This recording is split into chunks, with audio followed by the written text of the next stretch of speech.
This is Sri Lanka. The country is in disarray.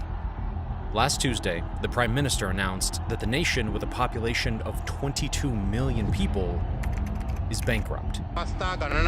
Our country has held talks with the IMF. In the past, we have held discussions as a developing country. The situation is different. We are now participating in the negotiations as a bankrupt country. Today, we have fought for our freedom from the tyranny, from the scoundrels, the greedy politicians who have run our nation below ground zero. Citizens don't have enough food to satisfy their hunger. Workers don't have enough gas to get to work.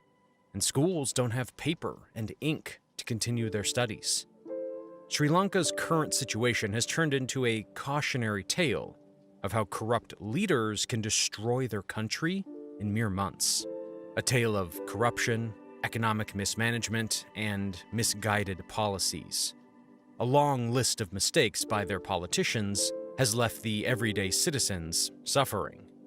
Food prices are rising on a daily basis, long blackouts are a daily way of life, and there's no hope of a turnaround anytime soon.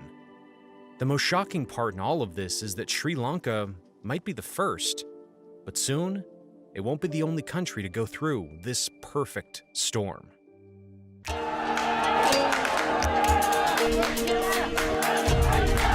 The country has run out of money and the economy is in free An fall. economic crisis in Sri Lanka, which is becoming increasingly dramatic. Sri Lanka is running out of food, money and essentials. Before its bankruptcy, Sri Lanka was a thriving and a developing nation. In the 2000s, its economy grew at a rapid rate. In fact, its annual GDP per capita growth ranked above the likes of Singapore, Ireland, and South Korea. A big part of this growth was thanks to its important geographical location. It's in the middle of the world's most important shipping lanes. On top of its strategic location, Sri Lanka is also a beautiful country, with scenic beaches and stunning wildlife. All this combined and helped the country attract massive amounts of foreign tourists who brought foreign currency to vacation with.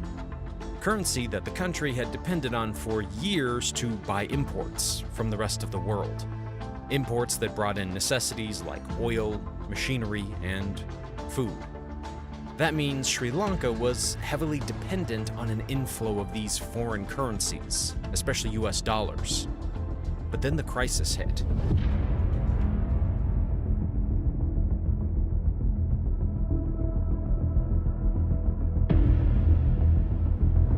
On Easter Day, 2019, terrorists bombed multiple luxury hotels and churches around the country, which left 269 people dead. This sent shockwaves around the world and pretty much killed the nation's tourism industry overnight. Before the attack, tourism accounted for 10% of the nation's GDP and 1/3 of its dollar inflow. This sudden drop in tourists left many without jobs, and the government without reliable access to US dollars. As tourists slowly started returning in 2020, and it seemed like the setback was only temporary, COVID-19 killed whatever hope the country had left for returning back to normal.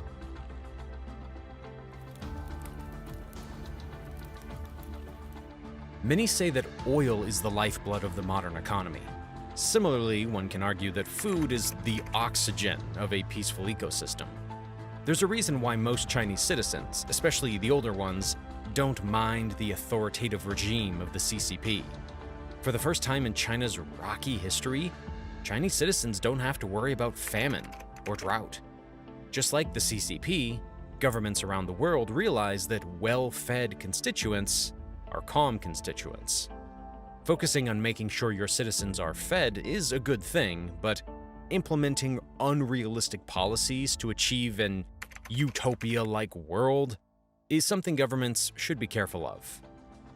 Now, every candidate makes outlandish promises during their campaign to get elected, But most don't actually fulfill their promises when they're elected. My federal student loan account is proof of that. But not in Sri Lanka. Current Sri Lankan President Gotabaya Rajapaksa promised in his campaign to make Sri Lanka a 100% organic agriculture nation. And when he was elected, he decided to deliver on his promise. He banned the use of fertilizer. Without realizing the true effect of such a policy, Sri Lanka's food production dropped by 50% overnight, prompting an astronomical surge in food prices. Even though the government did backtrack on this policy later on, the damage was already done. As the country's industry was becoming less and less productive, the credit rating companies downgraded Sri Lanka. This made it harder for the nation to borrow dollars to continue importing necessities. To stay afloat, the new government printed money, boosting supply by 42% between December 2019 and August 2021, helping to stoke what would become Asia's fastest inflation. Food prices started rising fast, and daily necessities were slowly becoming harder to access for everyday citizens. On top of rapid inflation, Sri Lanka was running out of dollars to trade on the world's market. In just 2 years, Sri Lanka has used up its entire foreign reserves of around $10 billion. Now, it has very little money to buy imports on which citizens rely, and the country is also unable to make payments on its loans. Ah, loans. Just like an undisciplined, impulsive spender, Sri Lanka was addicted to loans. Every time a crisis hit, Sri Lanka would borrow its way out of it. Now, that's not necessarily a bad thing if the economy is growing. The US is no stranger to borrowing money. Much like the US, Sri Lanka had a bad habit of borrowing more money to pay off its past debts. But when an economy's most productive industry dies off overnight, as was the case with Sri Lanka's tourism industry, lenders started to lose trust in its ability to pay back, and borrowing becomes more and more expensive. So, in 2022, the Sri Lankan government, given its poor ratings, couldn't go back to borrow money on the open market. In April, the government suspended all payments on foreign debt and has been in talks with the IMF to restructure its existing debt. Now, a bit of a tangent, but an important one in regards to the world's economy. The IMF is truly in an awkward situation. Even though Sri Lanka is the first country to ask, it may not be the only. Just back in May, the United Nations warned of a perfect storm that's brewing in the world's economy. One that's expected to push around 200 million people into famine or famine-like situations. You see, similarly to Sri Lanka, many developing nations are facing a food shortage crisis. Many of these nations are net importers of goods, and one of the key imports is food. Since most of the world prefers to trade in US dollars, this means that these developing nations are spending more dollars than they're getting back in trade. That's why they depend on tourism, remittance, or borrowing to get US dollars so they can keep importing essential items. Under normal circumstances, having a trade deficit, it's not necessarily a bad thing, even for developing nations. But the last few years have been anything but normal. Without going into too much detail about why, the Fed flooded the market with too much US dollars during COVID to curb an economic slowdown. Because of this, and many other reasons, the US economy overheated and prices started rising quickly. To fight the inflation, the Fed is now raising rates. These rate hikes don't just affect American citizens, though. Since the US dollar is basically a global currency, these hikes are affecting everyone in the world. As the world economy is slowing down and the Fed is raising rates, getting access to dollars is getting harder and more expensive. For Sri Lanka, the straw that broke the camel's back was Russia's attack on Ukraine. Very much for being here. Joe Biden said multiple times, Americans do not go to Ukraine. The reality is, you and I both know, many American, a lot of them vets, have gone there to support the effort. First of all, what do you make of Americans going to support it? Second of all, what can be done about it? To say Russia and Ukraine are critical to the world's food supply chain is an understatement. Together, they export about 30% of the world's wheat, 60% of the world's sunflower oil, and about 20% of the world's corn. Sri Lanka wasn't the only one that depended on Ukraine or Russia for their grains, and it won't be the only one whose people are going to suffer because of this war. As the world lost access to these exports, Sri Lankans lost access to daily necessities like food, electricity, and oil.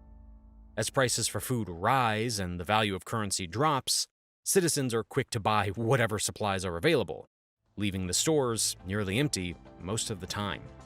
Without dollars in reserve, the government is unable to import energy. So currently, it's implementing a 15-hour daily blackout throughout the nation in an effort to conserve electricity.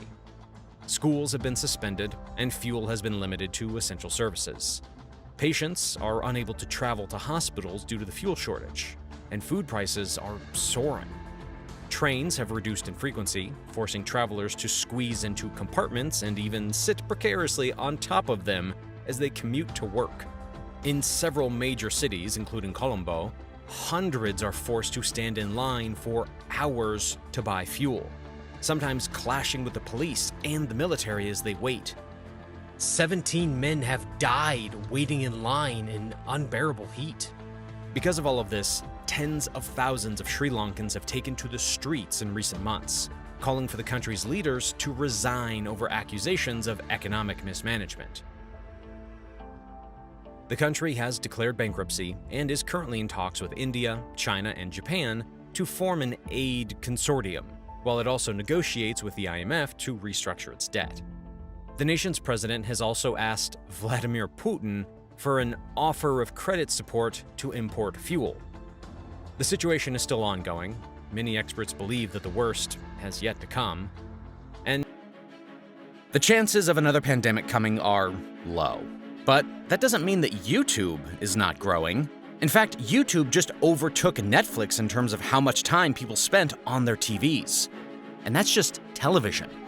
Imagine how much time people are watching YouTube if you combine TV, phones, and computers. If you're waiting on a sign to start a channel, well, this may be the perfect one.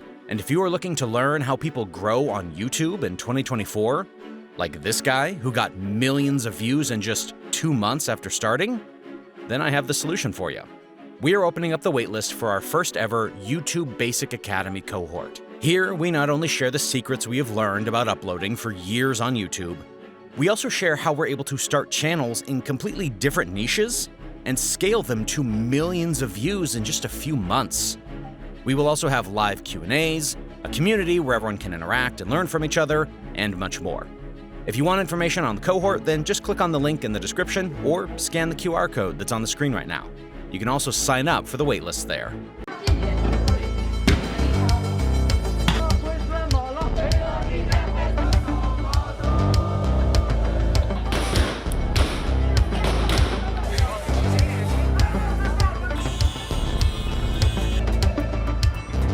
The world is forgetting about an entire war that's taking place at this very moment. And no, I'm not talking about the war in Ukraine. It's a conflict taking place in a country in Southeast Asia, Myanmar. More than 2 years ago, a coup d'etat took place in the country. Basically, the military leaders decided to just take over the entire government. And as you can imagine, this didn't go very peacefully.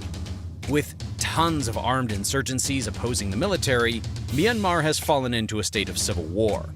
In the 2 years following the coup, the military of Myanmar has committed several crimes against humanity. And there's a problem. The international community isn't doing much about it. When the war in Ukraine started, other countries were quick to provide support. But in the 2 years of illegitimate military rule in Myanmar, nothing of the sort has happened. This could have to do with some outside factors. Some countries are interested in the military keeping its grip on power. Countries like China. China is quite strategically turning a blind eye to the whole situation in its neighboring country. In this video, we'll go over how China is using this illegal coup d'etat to gain influence in Myanmar. And, as you'll see later, the CCP has some big ambitions in the country. These plans are so important that even an illegitimate military takeover won't stand in the way. Another thing that's just as important is you guys liking this video. You see, my videos are not free to watch, but you don't need to pay me any money. The only thing I ask is you pay me by hitting the like button. So, if you're watching this video, be sure to hit that like button below. Thanks a lot. You've probably heard about the situation in Myanmar on the news once before, but the war isn't really covered all that much in the media. So it's worthwhile to go over how this situation developed in the first place. The historical background is important to understand. On the 4th of January 1948, Myanmar got its independence from the British. Back then, Myanmar was named Burma. The then newly founded government of Burma wasn't really stable. The country was a big ol' mess filled with different ethnic and political organizations. Some of these groups began fighting each other. You had tons of insurgency groups fighting for control over all of Burma. The nation was politically unstable, which eventually led to a 1962 coup d'etat. Military commander Ne Win, along with some of his military comrades, took over the country. He thought that under his rule, the country would get back some political stability. So yeah, military coups aren't a rare phenomenon in the country. After this 1962 coup, Ne Win's new Socialist Party ruthlessly ruled over the country. Ne Win's government beat down protesters, banned all opposing political parties, and cracked down on ethnic minorities. For decades, Burma was a one-party state, with the Socialist Party being in control of everything. This terrible situation didn't improve for quite some time. In 1989, the country was renamed from Burma to Myanmar, the name it still uses today. But even under its new name, the socialist government of Ne Win remained in power. The situation improved in 1990, kind of. The military said it would revise the constitution to the pre-1962 one in a move towards democracy. The country held its first multi-party election in a very long time. But this didn't mean that Myanmar actually became a democracy. The military of Myanmar never got back on the promise to change the constitution. The winners of the election were put under house arrest. That's not exactly what we call a functioning democracy. It's safe to say that the military didn't like the results of the election at all. The National League for Democracy, in short the NLD, won the election by a landslide. This political party got 392 out of the 492 contested seats in the election. But even with this tremendous election victory, the party didn't get to rule the country. The military regime just said that the election results didn't count. It turns out that the military didn't want to lose control over the country. The people in Myanmar had to wait until 2010 for the next election to take place. Yep, that's another 20 years of military regime. However, the 2010 election was just as unfair as the last one. The NLD, the big winner from last time, boycotted the election. The 2010 election was probably fraudulent because the proxy party of the military won it by a huge margin. But in the 2015 general election, the NLD was finally allowed to join the candidates. Just like in 1990, the party won by a landslide. And this time the military did accept the results, ending more than 50 years of military rule. It all came out right in the end, you would think. But sadly, this wasn't the case. It turns out that the Myanmar army still doesn't like this whole democracy thing. In other countries, it would be very weird for the military to mingle in with politics. It's kind of like the Pentagon saying that it doesn't like the Biden administration, so it'll just take over the entire government. We don't see these things happen in most countries, but in Myanmar, that's exactly what happened.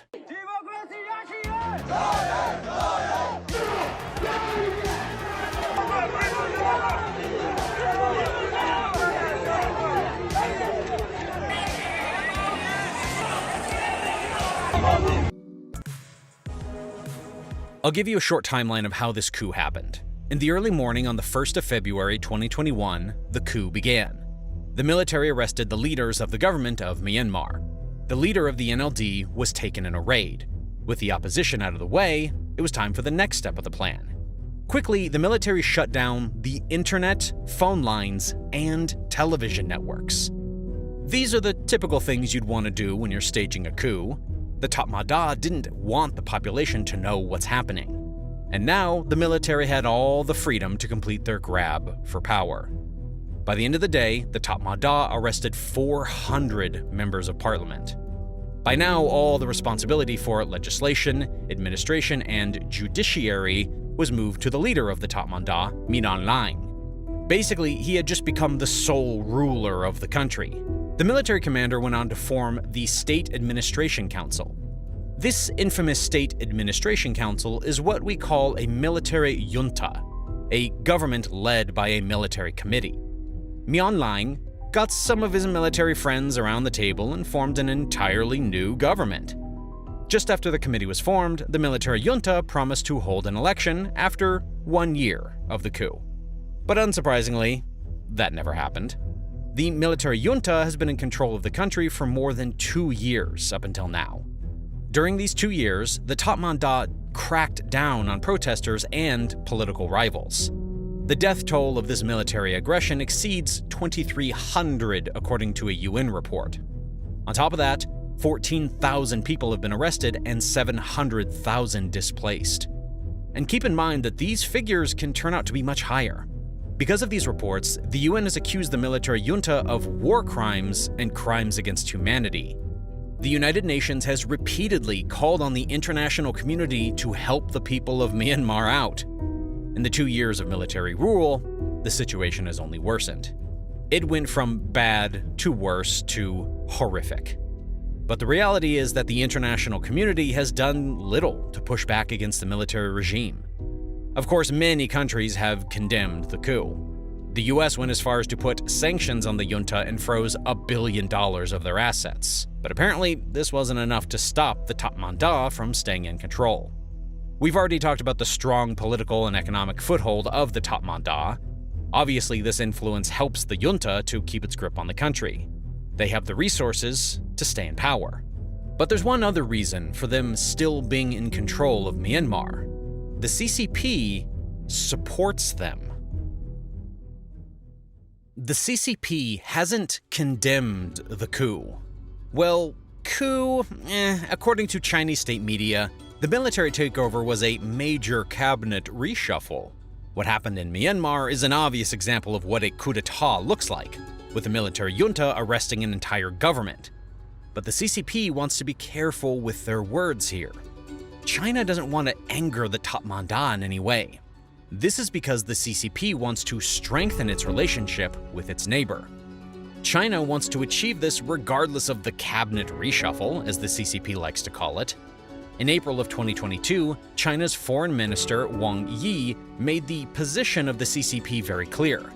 China will back Myanmar no matter how the situation changes. This is the diplomatic way of saying that the CCP doesn't care whether Myanmar is ruled by a military junta or a democratic government. No matter how the situation changes, the CCP wants to keep Myanmar as a friend. Wang Yi said that China has always placed Myanmar in an important position in its neighborly diplomacy. In fact, this position is so important that China wants to deepen exchanges and cooperation with Myanmar. And this support for their neighbor doesn't stay at words either. Despite a non-binding international weapons embargo on Myanmar, China has been one of the key military suppliers of the regime. This means that China is selling weapons to the top mandat, which helps the junta to fight its opposition. In other words, China provides the weapons the top mandat uses to fight its own people. By doing this, China has helped the top mandat to stay in power. But why is China so supportive of the military junta in the first place? Well, there's one answer to this question. China has some big plans in Myanmar, and they have to do with a big project with China's Belt and Road Initiative, the China-Myanmar Economic Corridor. This economic corridor is a big part of China's geopolitical strategy. It's so important that even a military coup doesn't stand in its way. This economic corridor is the biggest reason for China helping the current military regime. Now, what's this China-Myanmar economic corridor all about in the first place? With immense infrastructure projects in Myanmar, China is trying to gain access to the Indian Ocean. Through its neighborly country, China can finally get a land-based connection to the ocean. This is a huge economic opportunity for Beijing. 80% of the world's seaborne trade goes through the Indian Ocean. But this isn't the only reason why China is doing this. It's not just an economic opportunity, it's a geopolitical necessity. As you all know, China is a big trading hub. China relies on imports and exports to keep its economy running. It goes without saying that if China loses the ability to trade, the whole country collapses like a house of cards. And unfortunately for the CCP, China's trade is very vulnerable. 60% of China's trade goes through one 40-mile wide strait in Southeast Asia, the Strait of Malacca. This strait is one of the few ways to go from China to the Indian Ocean. And with 60% of China's trade going through this one strait, it's one of China's weak points. The over-reliance on the Malacca Strait is one of the huge security risks for China. In the worst-case scenario that China gets itself into a conflict with the United States, the Malacca Strait would be a headache for the CCP. The strait would be one of the biggest targets for the potential enemy. After all, when the Malacca Strait gets blocked, China's done for. China can say goodbye to 60% of their trade, which includes essential goods like fossil fuels and food. There's no doubt that Xi Jinping knows about this huge security risk. Luckily for him, there's a way to eliminate it. China has to diversify its trade routes. Here's where the China-Myanmar Economic Corridor comes into the picture. With the project, China can diversify its trade away from the Malacca Strait. Of course, this is all easier said than done. Xi Jinping can't just replace 60% of China's trade routes. However, throwing billions of dollars at infrastructure projects could go a long way. During a 2-day visit in 2020, China's President Xi Jinping identified 33 projects to start working on in Myanmar. Beijing is spending around $9 billion to fund a 268-mile railway. It should connect China's southern Yunnan province to Myanmar's second biggest city, Mandalay. Kyiv, a city right next to the Indian Ocean, has gotten a deep-sea port with Chinese funding. China and Myanmar have also built a network of oil and gas pipelines that connect the coast of Myanmar to China. China is trying to replace the Malacca Strait by building seaports, railways, and pipelines in Myanmar. With these projects, Myanmar could become China's land-to-sea trade corridor in the future. This has a ton of implications for the population of Myanmar. China will try to get more influence in the neighboring countries to make its economic corridor dreams come true. And unfortunately for Myanmar, Beijing does this by backing up the military regime. China is one of the few international partners the Tatmadaw has left. By aiding the regime in Myanmar, China gets itself in a good position with their neighbor. The Tatmadaw regime will likely support the plans of China simply because they don't really have any other options. After all, who else is going to give the Tatmadaw military and economic support? The CCP hopes that this leverage will give China all the power it needs to build the economic corridor. A Taiwanese senior lawmaker has condemned Elon Musk's proposal to turn the island into a special administrative zone. Meanwhile, Elon Musk weighing in on China-Taiwan relations, suggesting Taiwan give China control over the island to resolve the cross-strait dispute. Taiwan officials have dismissed the comment as, quote, ill-informed and belittling, while the idea has unsurprisingly gained praise from Beijing. China and Elon Musk have had quite a relationship. First marked by China's adoration of the electric vehicle maker, China wooed Tesla, courting the company the way a man would woo his prom date. From granting land permissions, massive tax exemptions, and even special favors during COVID, China did it all. By all accounts, China gave Tesla the princess treatment, to the point where Tesla started building huge factories in China and focusing much on its development there. Musk was positive that China was the new ground for Tesla's future. And quite frankly, how could he not? China's environmental policies are way ahead of the U.S. Like their mandate for renewable energy far exceeds the U.S. So this Shanghai factory makes Tesla the first foreign auto brand with full ownership of its China operation. How much of an advantage is that for Tesla in a market like China? Tesla coming out with some great numbers on Chinese-made Teslas, and they've really ramped up the delivery numbers here. Yeah, Julie, believe it or not, they delivered nearly 77,000 vehicles in August alone. This is according to the China Passenger Car Association. That's the trade group down there that reports for a bunch of manufacturers. Elon is in Beijing and in Shanghai, going right, it's the Sun Tzu auto war, go right to the home territory of your competitor and make sure you dominate there. He's not going to Detroit, he's going to Shanghai. But if you've watched enough kung fu movies, you know that one strong leg kick can sweep you off the ground, and oh boy did China ever deliver that kick. Now, Tesla, like Jack on the Titanic, is barely keeping afloat in Chinese waters, while China, much like Rose, is floating off to a better day. Okay, well maybe that's a bit dramatic, but you get the point. It all began when an angry protester jumped on one of their display cars at this big auto show, and she was shouting that the brakes in her Tesla had failed, almost killing her and her family. And this outbreak happened to be captured by many spectators and subsequently went viral, which was a big embarrassment for Tesla. They had a bit of a honeymoon period here after they opened their Shanghai factory very quickly indeed. Is the bigger picture that the mood amongst customers in China is turning sour on Tesla? I mean, I still see plenty of these vehicles whenever I travel, whether it's in Beijing or Shanghai or Shenzhen. Just over the last few months, it seems that Tesla's been just called out more frequently over defects in its cars.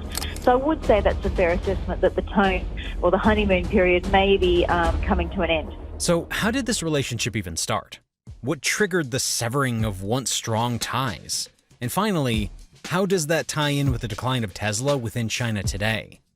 These are the questions that I will answer for you today. Let's get into it. When you look at this whole situation in hindsight, you can truly tell that China had ulterior motives from the start. The only problem was that Tesla never recognized it, and by the time they did, it was far too late to do anything about it. It all started when Tesla was looking to set up shop in China, with the nation encouraging it. As is public knowledge, China is one of the most tech-oriented countries in the world. And when it comes to electric vehicles, it has the largest market in the world by far. In fact, in 2020, 40% of all global electric vehicle sales were made in China. This was in part due to China's stick and carrot approach, where it rewards people for buying EVs and then penalizes the purchase of gas-powered cars. With Tesla being the largest EV maker at the time, it only made sense that they would set up shop in China. Sure, Tesla is an American company, and this would come with its complications. And sure, a lot of Tesla executives weren't in favor of the plan, but Musk wanted this. It did not help that China at this time wanted Tesla to come to their nation too. So they did their very best to make life as easy for Tesla as they could. In what was an unprecedented move for China, the government decided to give tax exemptions to Tesla. Exemptions that typically only applied to local car makers, and even allowed them the freedom to operate uninterrupted, which was a first on all fronts for the company. Typically, any foreign-owned company would have another Chinese company as a stakeholder in a 50-50 share. But Tesla got away with this, breaking this traditional concept. Tesla, at this point, didn't question this move. After all, it seemed like China wanted to stir up its own automotive industry by having Tesla come and raise the standards. Before Tesla's arrival, the quality of electric vehicles in China was not quite up to par, with Chinese EVs being bad and unable to strongly attract customers. To any regular onlooker, it genuinely seemed like China's government was seeking to stir up that industry. Musk bought into this approach thoroughly and fully settled into the nation, agreeing on a massive deal to build a gigafactory in China. To aid in the quick building of this project, Chinese banks offered Musk loans at ridiculous terms. Most of these loans were not even default protected. I mean, I'm no Musk, but at this point, it all looks like a deal that was too good to be passed up. Despite initial setbacks, Tesla soon got rolling, and before long the company had started to flood the Chinese market with its cars. Tesla went from having very little presence in the country to being the premier EV maker in the country, thereby getting the attention of the masses in droves. This is when the tables began to shift for Elon and his company. Tesla has come under fire in China recently, with state media and the Communist Party calling the company arrogant. In China, a local EV maker is trying to challenge the dominance of Tesla. The G9's big selling point, Gu says, is high-voltage technology that allows the EV to charge 124 miles in under 5 minutes, about twice as fast as a Tesla Model Y, and accelerate at a similar speed, 0 to 60 in less than 4 seconds. Tesla shares right now sliding after the EV maker slashed the price of its Model 3 and Model Y vehicles in China. The stock is down nearly 5% in the session. Just as Tesla was hitting its stride, with the Chinese market seemingly gobbling up all that Musk's company had to sell, the game changed. It all started in February of 2021, when a video that portrayed negativity went viral in China. In the video, a Tesla staff member was telling a customer that a state-owned power company was the reason that her Tesla had been damaged. Well, I mean, it wasn't that blunt, but it was how the Chinese media took it. So strong was the backlash that Tesla issued a public apology to the company. This opened the door for regulatory hearings against Tesla in China, with the company executives being questioned on various issues regarding the cars they were making. This led to Tesla issuing more apologies and bending over backwards to try to mitigate the damage that was coming to the company. The heat, however, did not stop for Tesla. The following month, all Tesla vehicles were banned on military sites or any government buildings because the data that the cars were collecting was being sent to the US. They deemed this action as a threat to national security. And once again, this action further served to weaken the credibility and the reputation of Tesla in China. As you might have already guessed, Tesla sent out a marketing statement that their vehicles were not collecting data to be used for nefarious purposes, and that all the data collected in China was only being used in China. But this did little to alleviate the situation, especially in light of what happened the following April. What happened, you may ask? Well, you see, a bitter customer jumped on top of a Tesla sedan at the Shanghai Auto Show, screaming about how her Tesla had almost killed her when the brakes had failed and caused an accident. This outburst turned into a whole protest, with pictures and videos spreading online and leading to a blowout situation. Even though there was no strong, compelling evidence for her claims, this action, once again, opened Tesla to scrutiny after months of bad news. Initially, Tesla tried to argue that the woman was lying, but after seeing how that angered the mob, they folded and, once again, issued another apology in a bid to alleviate the situation. At this point, I'm sure you can tell that a several-month-long streak of issuing apologies cannot possibly do the company any favors, and yeah, you're right. Tesla sales dropped over 50%, as consumers were a mixture of fear and confusion-ridden regarding Tesla's vehicles. For a government that is big on censoring, the Chinese did very little to aid Tesla's woes, and it mostly believed that they were even worsened by the situation subtly. Fast-tracked 2 months to that point in June of 2021, and China eventually hopped out of the bag. They ordered a complete recall of every Tesla model ever sold in China so that Tesla would review its autopilot system. Just so you understand the magnitude of that action, at this point there were almost 300,000 Teslas in the country. The financial and logistical hustle of this action took a toll on Tesla, who had to, surprise, surprise, issue another apology, just so that they could save face. But at this point it was probably too late. Everyone could tell that Tesla's glory days and Musk's days as a glorified capitalist were over. Add to the CCP's intentionality, the COVID crisis, and Tesla just got rocked. The EV maker in the earlier months of this year saw demand and production for its cars reduced by as much as 98% in some months of the year due to the lockdowns that were happening in China. Of course, Tesla was not the only company to be affected, but one could make the argument that they were affected the most. Well, not so much an argument as it is fact, to be honest. All this accelerated Tesla's decline at a point in time where they really couldn't afford it. This video is sponsored by Incogni. You see, whenever you surf the internet, many websites and apps collect your data. That's why you get those spam emails and scam calls. They collect data like your name, email, address, and even social security number sometimes. This is the kind of information you really don't want getting out there. This is where today's sponsor, Incogni, can help. All you have to do is sign up using the link below, and they will contact all these companies and make sure they remove your data. It's as easy as just answering a few questions, and they take care of everything. Trust me, because I was surprised when I did it. The first 100 people to use the code BusinessBasics using the link in the description will get 20% off of Incogni. One could make the logical argument that Tesla was the victim of the collapse in the relationship between China and the US, and that the company paid for it. US-China trade relations have just flat out gone out the window, and it's quite easy to tell that repairing them will take a lot. President Biden has outright called China a rival, and China is responding in kind. However bad this situation is, the truth is that China had managed to brainstorm what it wanted. When Tesla set up shop, Chinese EV makers were struggling, unable to keep up in both quality and quantity. However, Tesla's presence in the country was the jolt they needed to get their act together. And you know what? They did. Several of China's car makers have improved heavily as Tesla has declined. They've soared, both in advancement and in organization.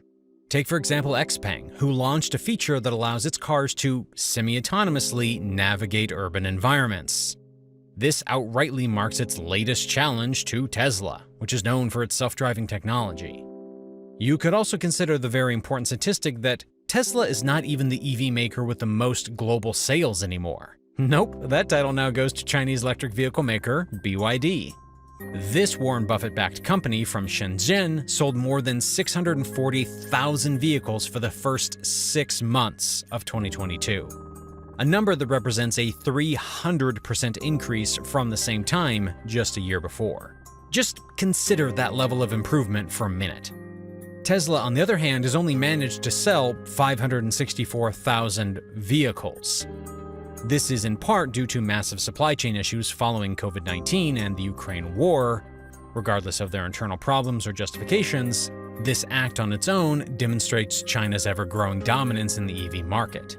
Some Chinese manufacturers have even taken a little inspiration from Tesla's cars. Well, maybe more than a little inspiration if we're being honest. Chinese automaker Changan Automobile launched a new electric vehicle that strongly resembles the Tesla Model 3, but it starts at just $26,000. This undercuts the price of the Tesla Model 3, and with similar looks, it forces a portion of otherwise would-be Tesla buyers to say, why not? Tesla has had some issues with Chinese companies getting inspired by its designs in the past. Those vehicles are often referred to as Tesla clones. These vehicles, like any other clones, also account, in a small part, to a diminishing Tesla buyer base. It is safe to say that Tesla has accomplished that which China wanted it to do, and now has outgrown its use. China has overtaken Tesla. And the wild thing is that it used Tesla to do it. By bringing the gigantic company into its proximity, it urged every EV maker to wake up to the reality of the market. They were either going to rise up to the challenge or fall to their knees. Safe to say, the majority rose to the challenge. When you look at the best-selling lists of electric cars in China now, you can see that Tesla is struggling. Sure, the Tesla Model Y tries to make an appearance here and there, but for the most part, it hardly scratches the top 3, and pales in comparison when you compound the figures. China played Tesla like a fiddle, and now it's a matter of time before that gap widens, bringing Tesla to obscurity within China at least. Could they make a comeback?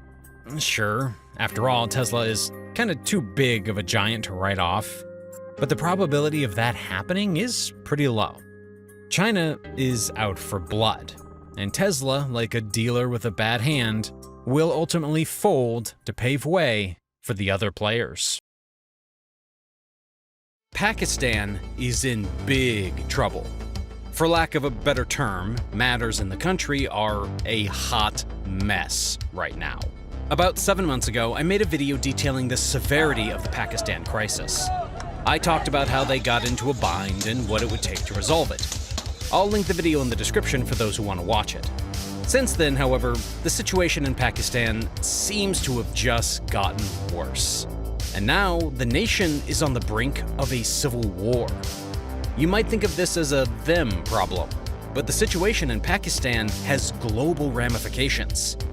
Pakistan is a nuclear-armed nation that is home to over 230 million citizens.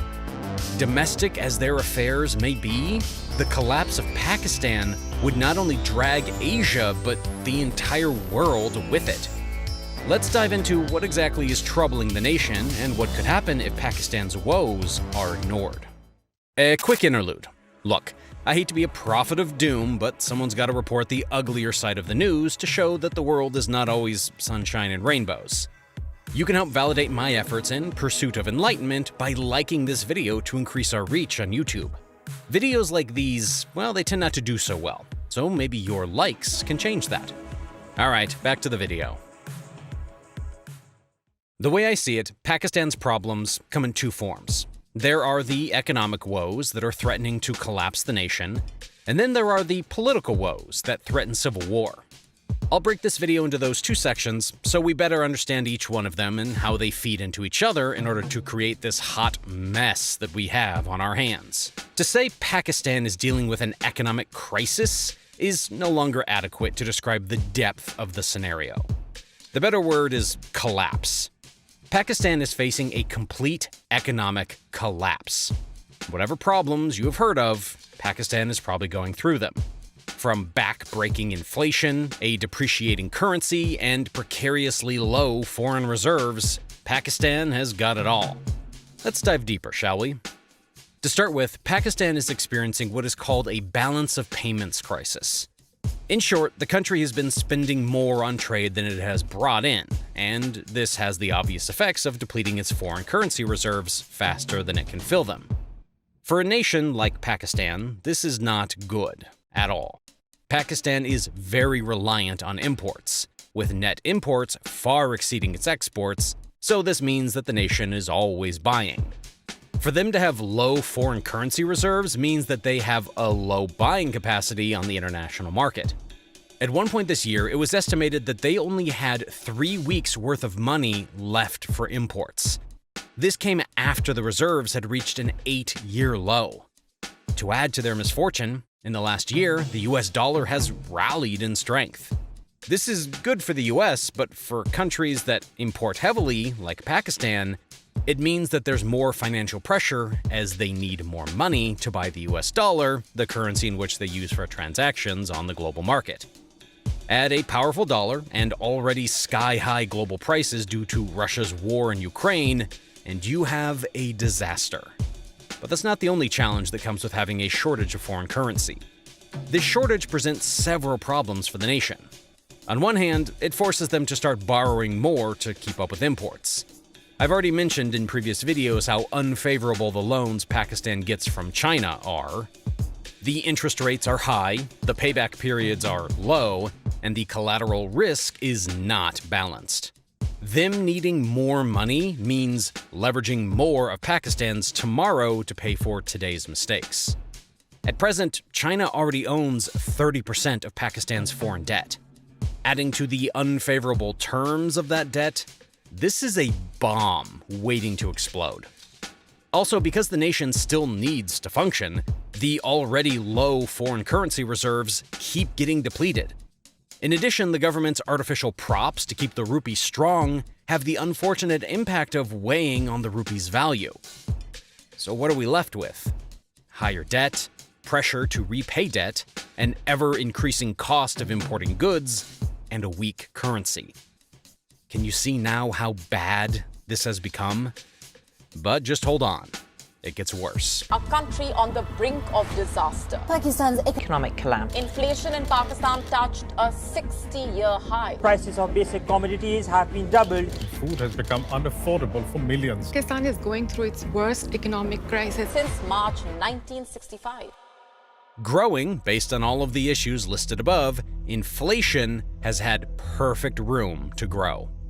In February of this year, inflation surged to 31.5%, its highest level since 1974, according to the latest figures released by the Pakistan Bureau of Statistics on March 1st. This has left the country of over 230 million citizens in quite a conundrum. You see, prices of goods domestically are increasing. Everything from basic goods to essential commodities is more expensive now than they've been in a long time. When you couple that with the fact that money is losing value, well, it's a disaster.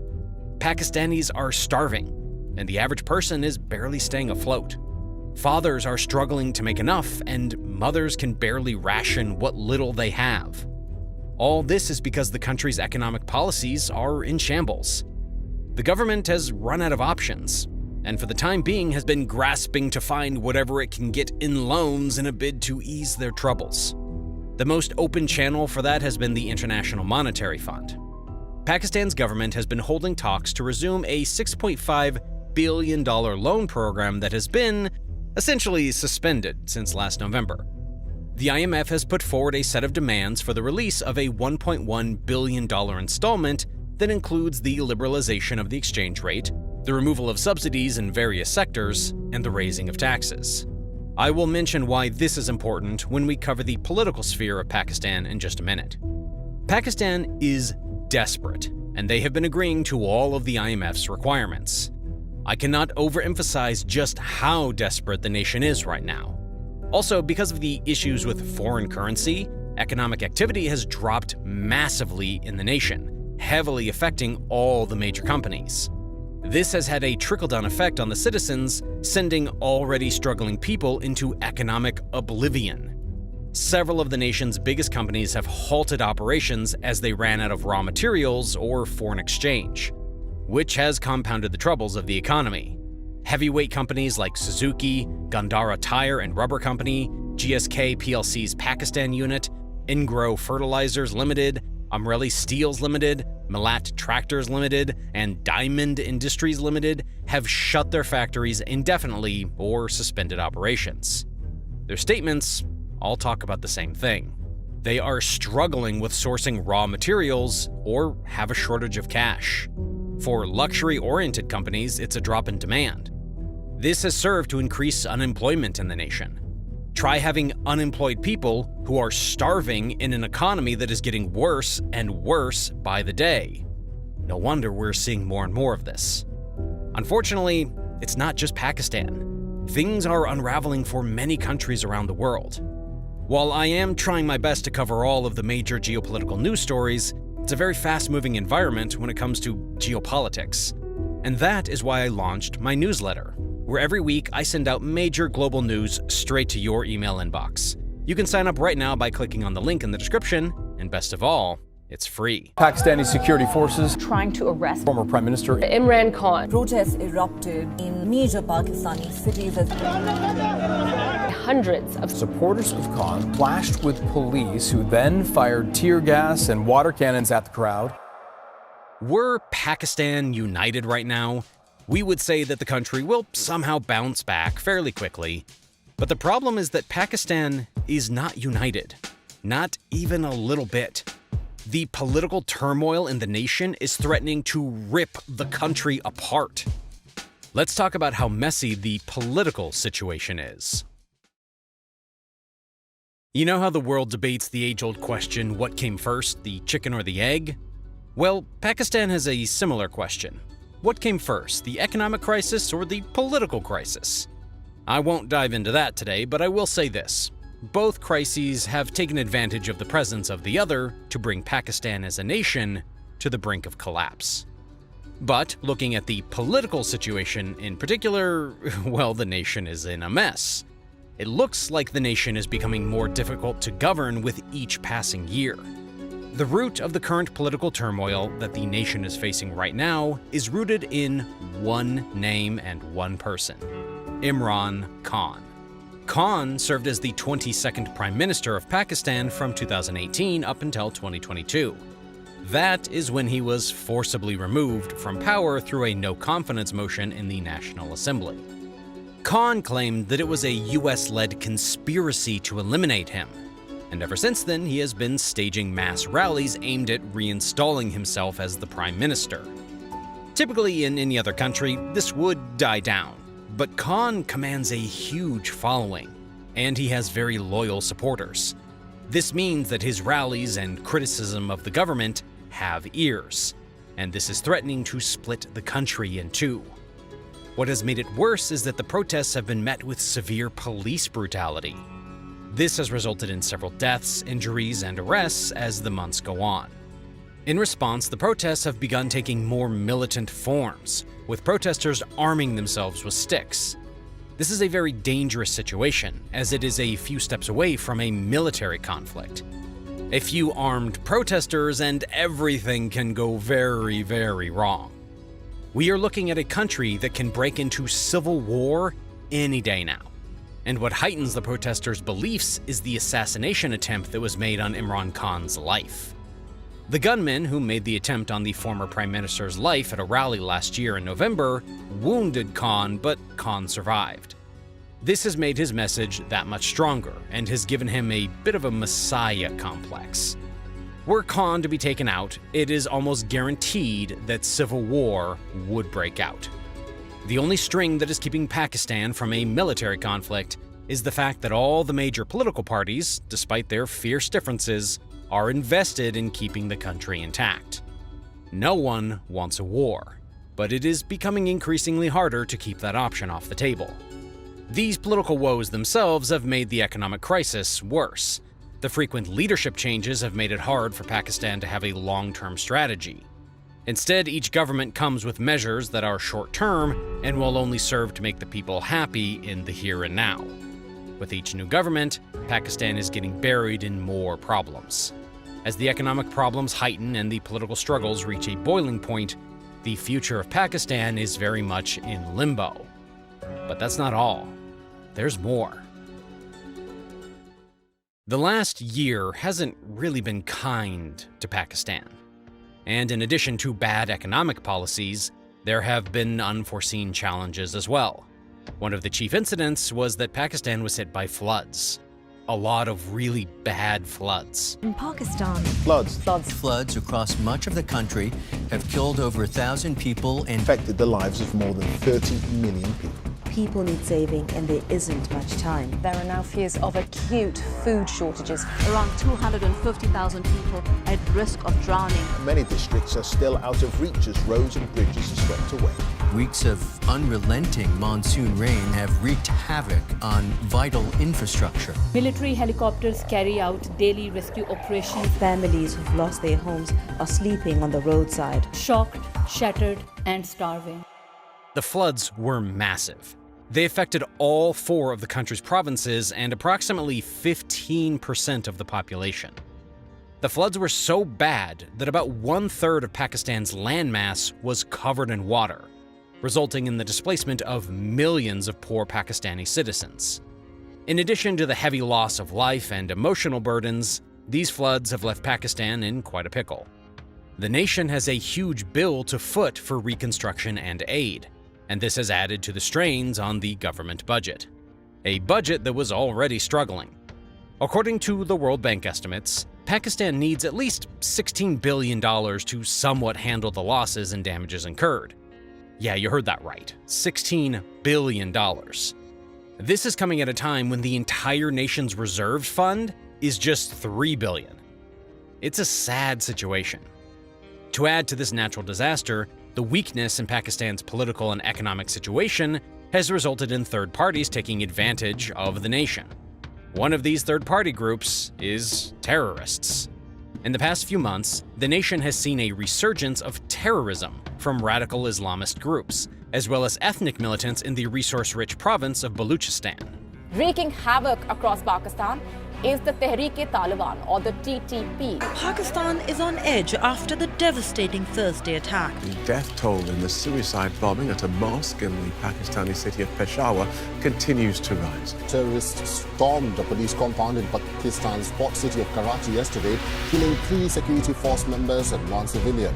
Multiple explosions and firing were heard after unidentified armed men attacked a police station in the southern Pakistani city of Karachi.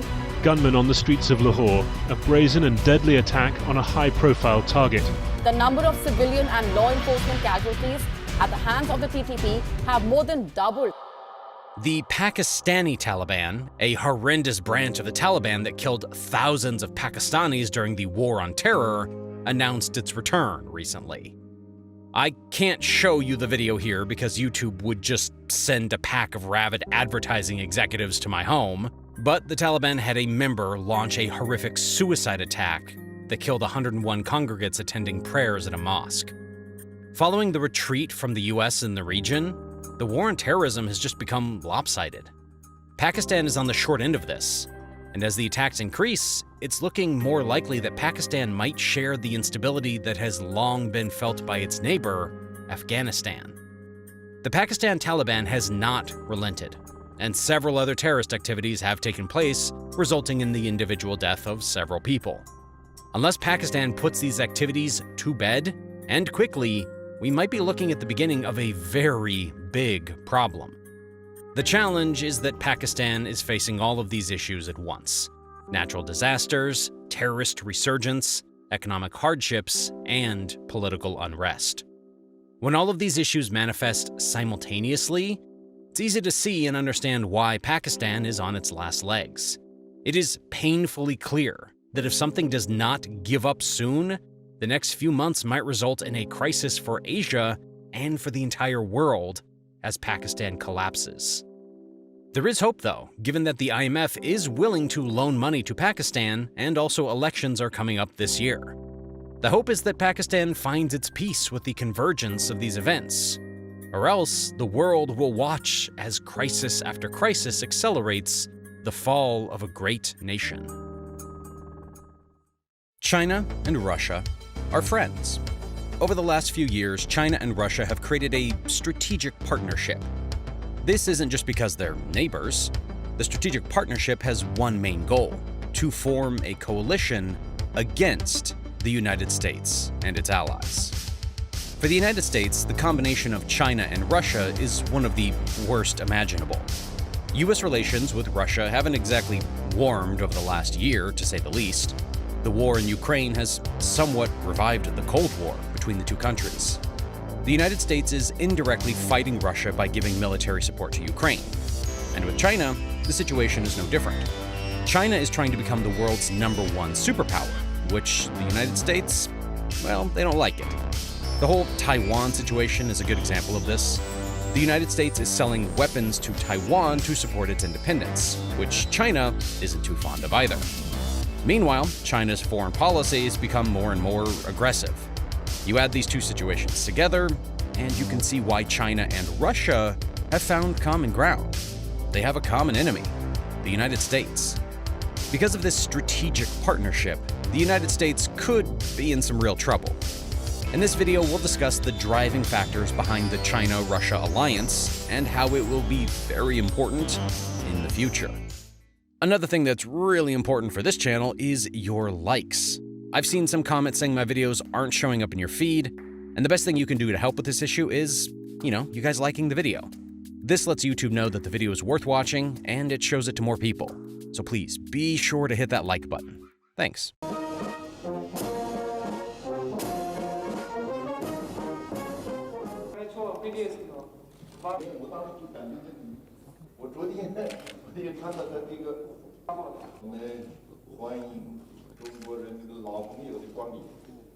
So let's talk about the history of this partnership first. You just saw Russian President Boris Yeltsin visiting China in 1992. This was really the beginning of modern relations between China and Russia. But notice that this visit happened after the fall of the Soviet Union. Why not before, you may ask? Well, the Soviet Union and China share a rather complicated history. Just after the People's Republic of China was founded, the Soviet Union and China were friends with each other. After all, they were allies in the global communist movement. It would make sense for them to support each other, right? And for a short while, this was the case. In 1950, CCP leader Mao Zedong signed a treaty of friendship with the Soviet Union. At the time, the Soviet Union was already an established, industrialized nation. The People's Republic of China, however, was just founded a year ago. It was just months after the Chinese Communist Party won the Civil War. The Chinese economy wasn't yet fully industrialized. Initially, the Soviet Union lent out a helping hand to their neighbor. They sent thousands of Soviet specialists and engineers to China to help them industrialize. They even helped China to build nuclear weapons. The Soviet Union was China's biggest ally. But a few years later, this relationship went downhill. The Soviet Union actually became one of the biggest enemies of the CCP. Chairman Mao Zedong had a bit of an ideological dispute with his Soviet counterparts. Even though China and Russia were both striving to become communist countries, the CCP wanted a different kind of communism than the Soviet Communist Party did. Mao Zedong accused the Communist Party of the Soviet Union of so-called revisionism, which is changing the original Marxist ideology. He thought that the Soviet Union was betraying the communist ideals by doing this. The Communist Party of China was doing exactly the opposite, as it started the Great Proletarian Cultural Revolution in 1966. Mao Zedong wanted to purge all capitalist elements from Chinese society. But at the same time, the revisionists in Russia were starting a process of de-Stalinization. Basically, the CCP's ideology became much more radical, while the Soviets were moving away from this extremism. This situation eventually resulted in the Sino-Soviet split, which began in 1961. Soon after the split, China and the Soviet Union started to compete for control over the global communist movement. The global communist bloc became divided into pro-Soviet and pro-Chinese countries. There was even the risk of an all-out war between the two nations in 1969. This was related to a border dispute in the outer Manchuria region. This region was occupied by several Chinese dynasties, which is why the CCP reasoned China was the rightful owner. But since the Treaty of Peking was signed in 1860, the Russians had taken control of this region. Mao Zedong thought that this treaty was unfair, which led to tensions in the 1960s. China began building up its military presence across the disputed border. And we're not talking about a small number of troops here.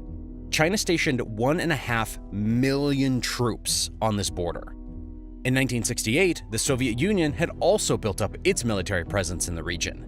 It had around 375,000 troops at the border, with 1,200 aircraft and 120 medium-range missiles. China and the Soviet Union, they were preparing for war. This war didn't happen, of course, but there were some border escalations, which resulted in dozens of casualties on both sides. In one border clash, the Soviets fired 10,000 artillery rounds in just 9 hours. The relation between the two wasn't faring all too well, to put it mildly. After the 1960s, the conflict cooled down, but there was no partnership between the Soviets and the Chinese to speak of anymore. After the collapse of the Soviet Union, however, this all changed. In 1992, just 1 year after the fall of the Soviet Union, Russian President Boris Yeltsin visited China. This ended much of the rivalry between the two nations. All of a sudden, Russia wanted to build a constructive partnership with its neighbor. After Russia's former president, Boris Yeltsin, visited China, many state visits followed. In 2001, the two countries signed a treaty of friendship. Now fast forward to 2022, this partnership went even further. China and Russia have now created a strategic partnership without forbidden areas of cooperation. China and Russia now cooperate on the economic, political, and possibly even the military front. But do note that this is a strategic partnership and not an alliance. Russia and China aren't officially in an alliance yet. The two countries declared that they're not allies, but better than allies. Now, you could dismiss this as a bunch of bold claims coming from Moscow and Beijing. And to be fair, the strategic partnership between the two does have its limits. A good example of this is the recent war in Ukraine. China, they weren't too fond of this new conflict in Europe. The war in Ukraine had some bad side effects on the global economy. Through China's export economy, the CCP is benefiting from global trade. There's no doubt that China relies on its international trade relations. So it's not logical for China to cheer on Russia's war, let alone support it. And globally, the war in Ukraine is a divisive topic. The CCP doesn't want to risk its position by picking a side. If China were to openly support the war, it would get them in trouble with NATO. China doesn't want to get these same sanctions as Russia and Belarus got from the alliance. That's why China has been kind of neutral in the conflict so far. This shows that the strategic partnership, it only goes so far. But kind of neutral isn't the same as neutral. It's clear that China prefers Russia over the NATO alliance. Chinese state media has been repeating a lot of Russian propaganda. And the CCP still refuses to call the conflict in Ukraine a war. It can be put into question whether this is just China being neutral or the CCP pleasing Putin. The US suspects China of wanting to have it both ways in this war. China says it wants to be a mediator between Ukraine and Russia and contribute to global peace. But at the same time, Beijing is strengthening its ties with Moscow. The US even suspects China of considering sending weapons to Russia. It wouldn't be the first time for the Chinese and Russian military to help each other. China and Russia regularly hold joint military exercises. In December last year, Russia and China held naval exercises near Japan. These drills were supposed to deepen the strategic partnership of coordination. China and Russia clearly want to improve their military cooperation. And more importantly, these exercises show to the world that China and Russia want to work together. But the military front isn't the only area of possible cooperation. The real business is being done on the economic side of things. The economy plays a huge role in the partnership between China and Russia. There's one reason for this. Russia and China are each other's perfect trading partners. Let's discuss Russia's economy first. The oil and gas industry is one of the most important in Russia's economy. 1/5 of Russia's GDP consists of oil and gas production. About half of Russia's state revenue comes from this industry. The oil and gas industry is basically the lifeline of Putin's government. Historically, this industry was one of the strengths of Russia's economy. But after the war in Ukraine, the cracks started to show. Russia's main customer, the European Union, wants to move away from Russian fossil fuels. In 2021, Europe accounted for $96.5 billion worth of energy exports for Russia. Needless to say, this move will give both Russia and Europe some problems.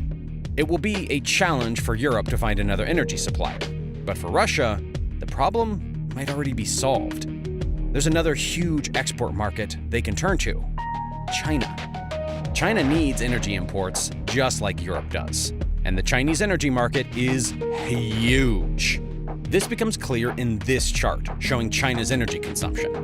As you can see, China's energy consumption has exploded over the last few years. China is now the world's largest oil importer by a very long stretch. That's why Russia is now looking towards China as a potential export market. When Russia can't sell oil and gas to Europe anymore, it has to sell it to someone else, and China is the perfect place to do this. China, the world's biggest consumer and importer of energy, will turn on its taps for Russian gas next week. Now, an enormous new pipeline, dubbed the Power of Siberia, will channel natural gas over 3,000 kilometers from the gas fields of Siberia to northeastern China. A good example of Russia's move to China is the Power of Siberia gas pipeline. This pipeline is bringing natural gas from Siberia all the way to Shanghai. Russia has invested $55 billion into this project already. It plans to export 38 billion cubic meters of natural gas a year through this pipeline. And it doesn't just stay at one pipeline. Russia and China plan to build another pipeline called the Power of Siberia 2. This pipeline will run through Mongolia and add another 61 billion cubic meters a year. There's one reason for building all this energy infrastructure. Russia needs to replace all the pipelines that go to Europe. The Nord Stream gas pipelines in Europe aren't operational anymore. Less natural gas to Europe means less money for Russia. That's why Russia is opening up these new pipelines in Siberia. It wants to sell natural gas to China. And the energy-hungry China, why would they say no? But oil and gas aren't the only economic ties of China and Russia. Но сегодня многие из них, как вы знаете, под давлением своих правительств с нашего рынка уходят. Всего доброго. A lot of countries have put sanctions on Russia. This isn't only affecting the Russian government, but also Russian businesses. Many foreign companies have left Russia or simply stopped trading with them. You could say that this has left a sort of vacuum in the Russian economy. Take McDonald's, for example. This typical American fast food brand has left Russia. Not that the fast food has gone away, though. The Russians were quick to replace McDonald's with an off-brand called Tasty and That's It. Now, it's clear that this is a bit of a ripoff from the original brand. There is no Big Mac on the menu anymore, but you can order a Big Hit instead. We can see this kind of thing happening all across the Russian economy. Western restaurants aren't the only things that are being replaced. tech companies, car manufacturers, banks, the list goes on and on. Russia's economy as a whole is shifting. And guess who it's shifting to? Well, if you answered China, give yourself a gold star. You've been following along. For 6 months straight, China has been increasing its exports to Russia. You can see that on this chart. China seems to be filling the vacuum in Russia that other countries have left behind. This is very important in the economic relationship between China and Russia. It's not just Russia bringing oil and gas to China, but it goes the other way around as well. And these increasing imports and exports are already hitting record highs. Last year, mutual trade between China and Russia hit $190 billion.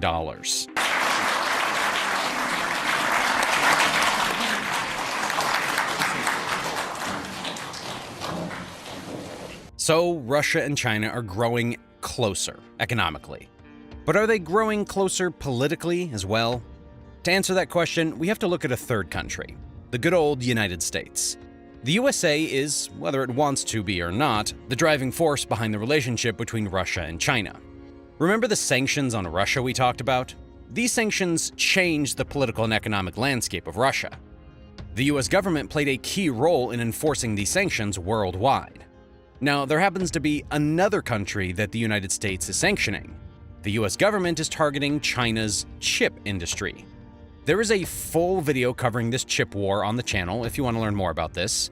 The chip sanctions put on China may be a little different in nature from the sanctions on Russia, but the concept remains the same. It will lead China to move away from the United States. This has some major political consequences. China now views the United States a whole lot differently. From the trading partner it once was, it's changing to be China's biggest competitor.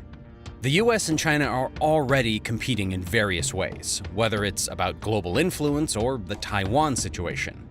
The chip war will only increase the tension between the two.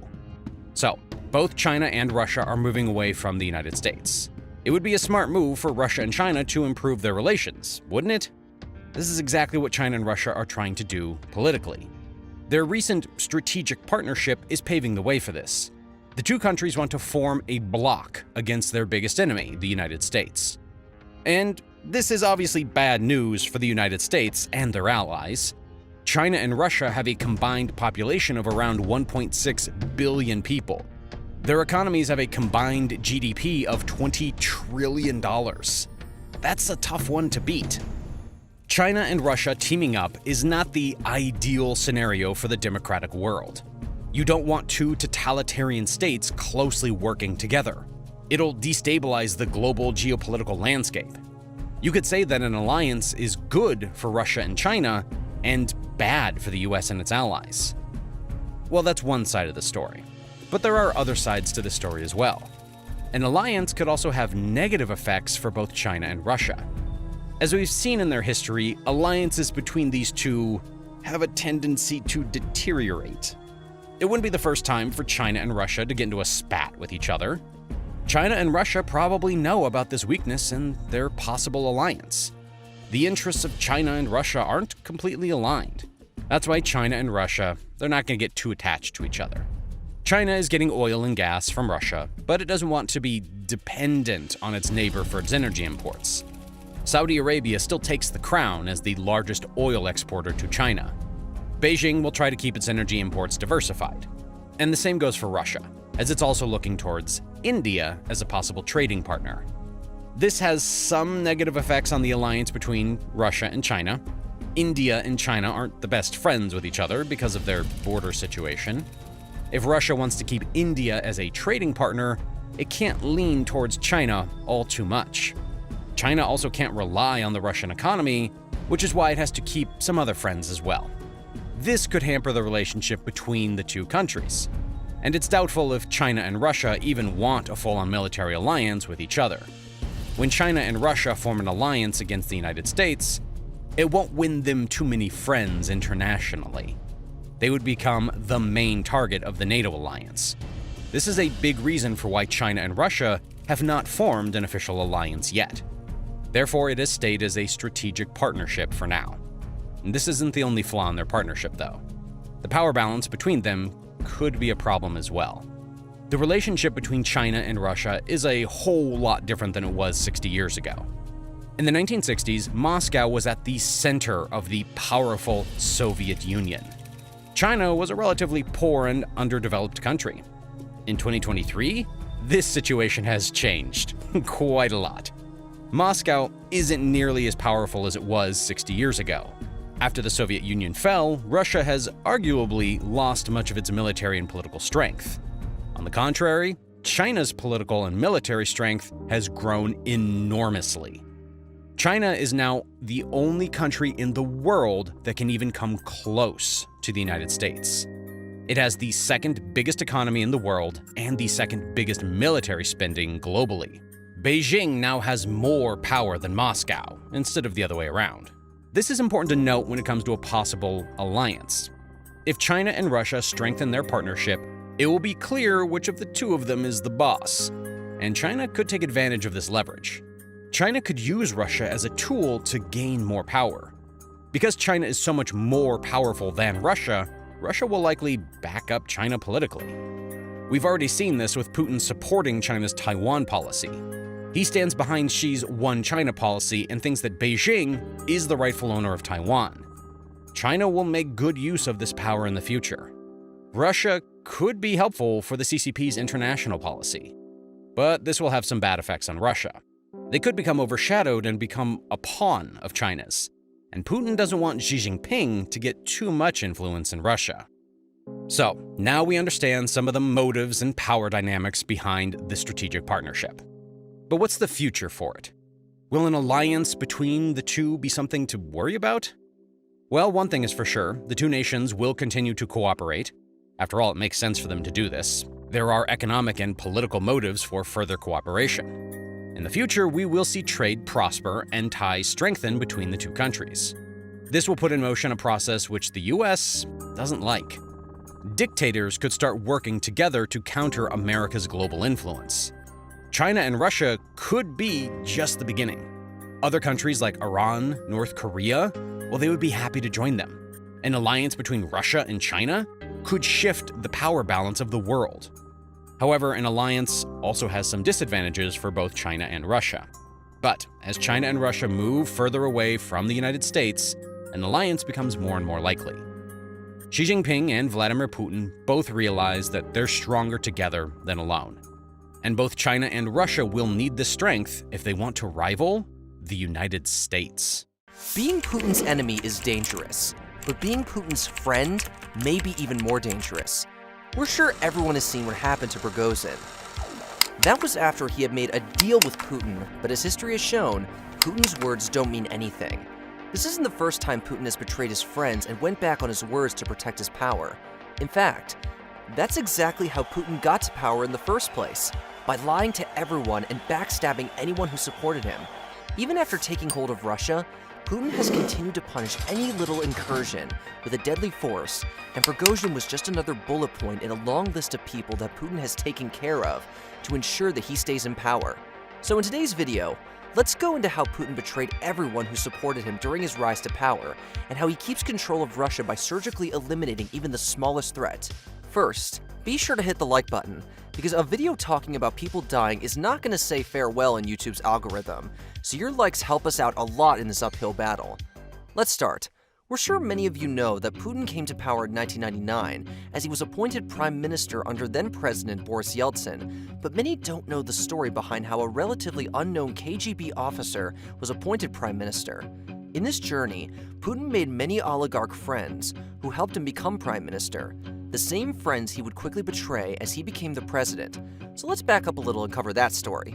Now, we have already covered the fall of the Soviet Union and how Boris Yeltsin came to power, so go check out that video if you're interested in that story. Today's story starts with Yeltsin's re-election campaign. During his first terms, Yeltsin had properly destroyed the Russian economy.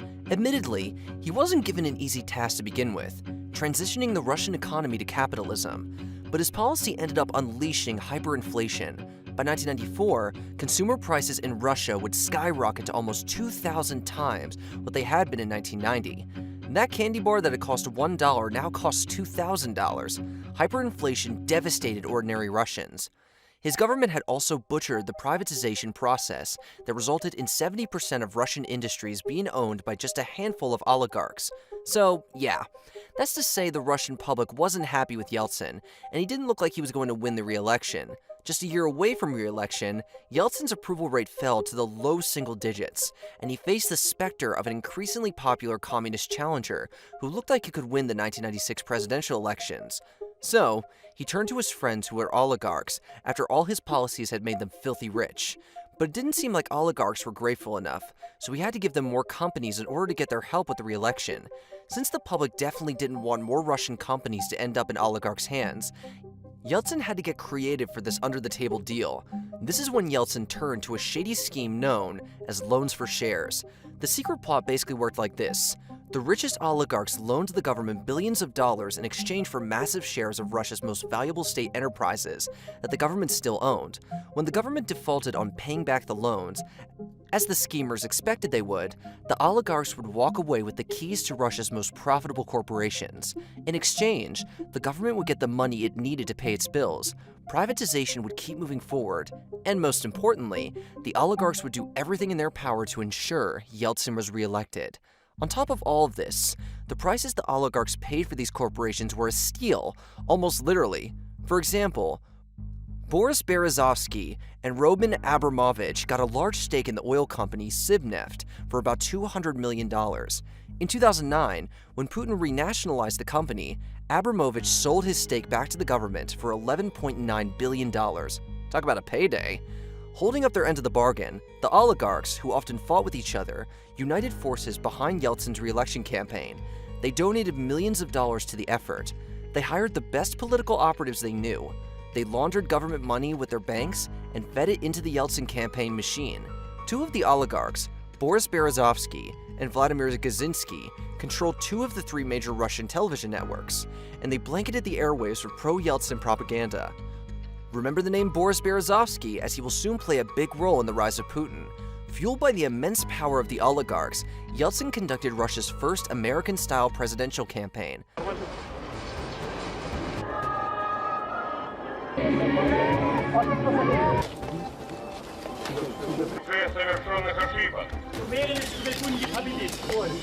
Thanks in no small part to the oligarchic beneficiaries of these deals, Yeltsin beat the odds and won re-election.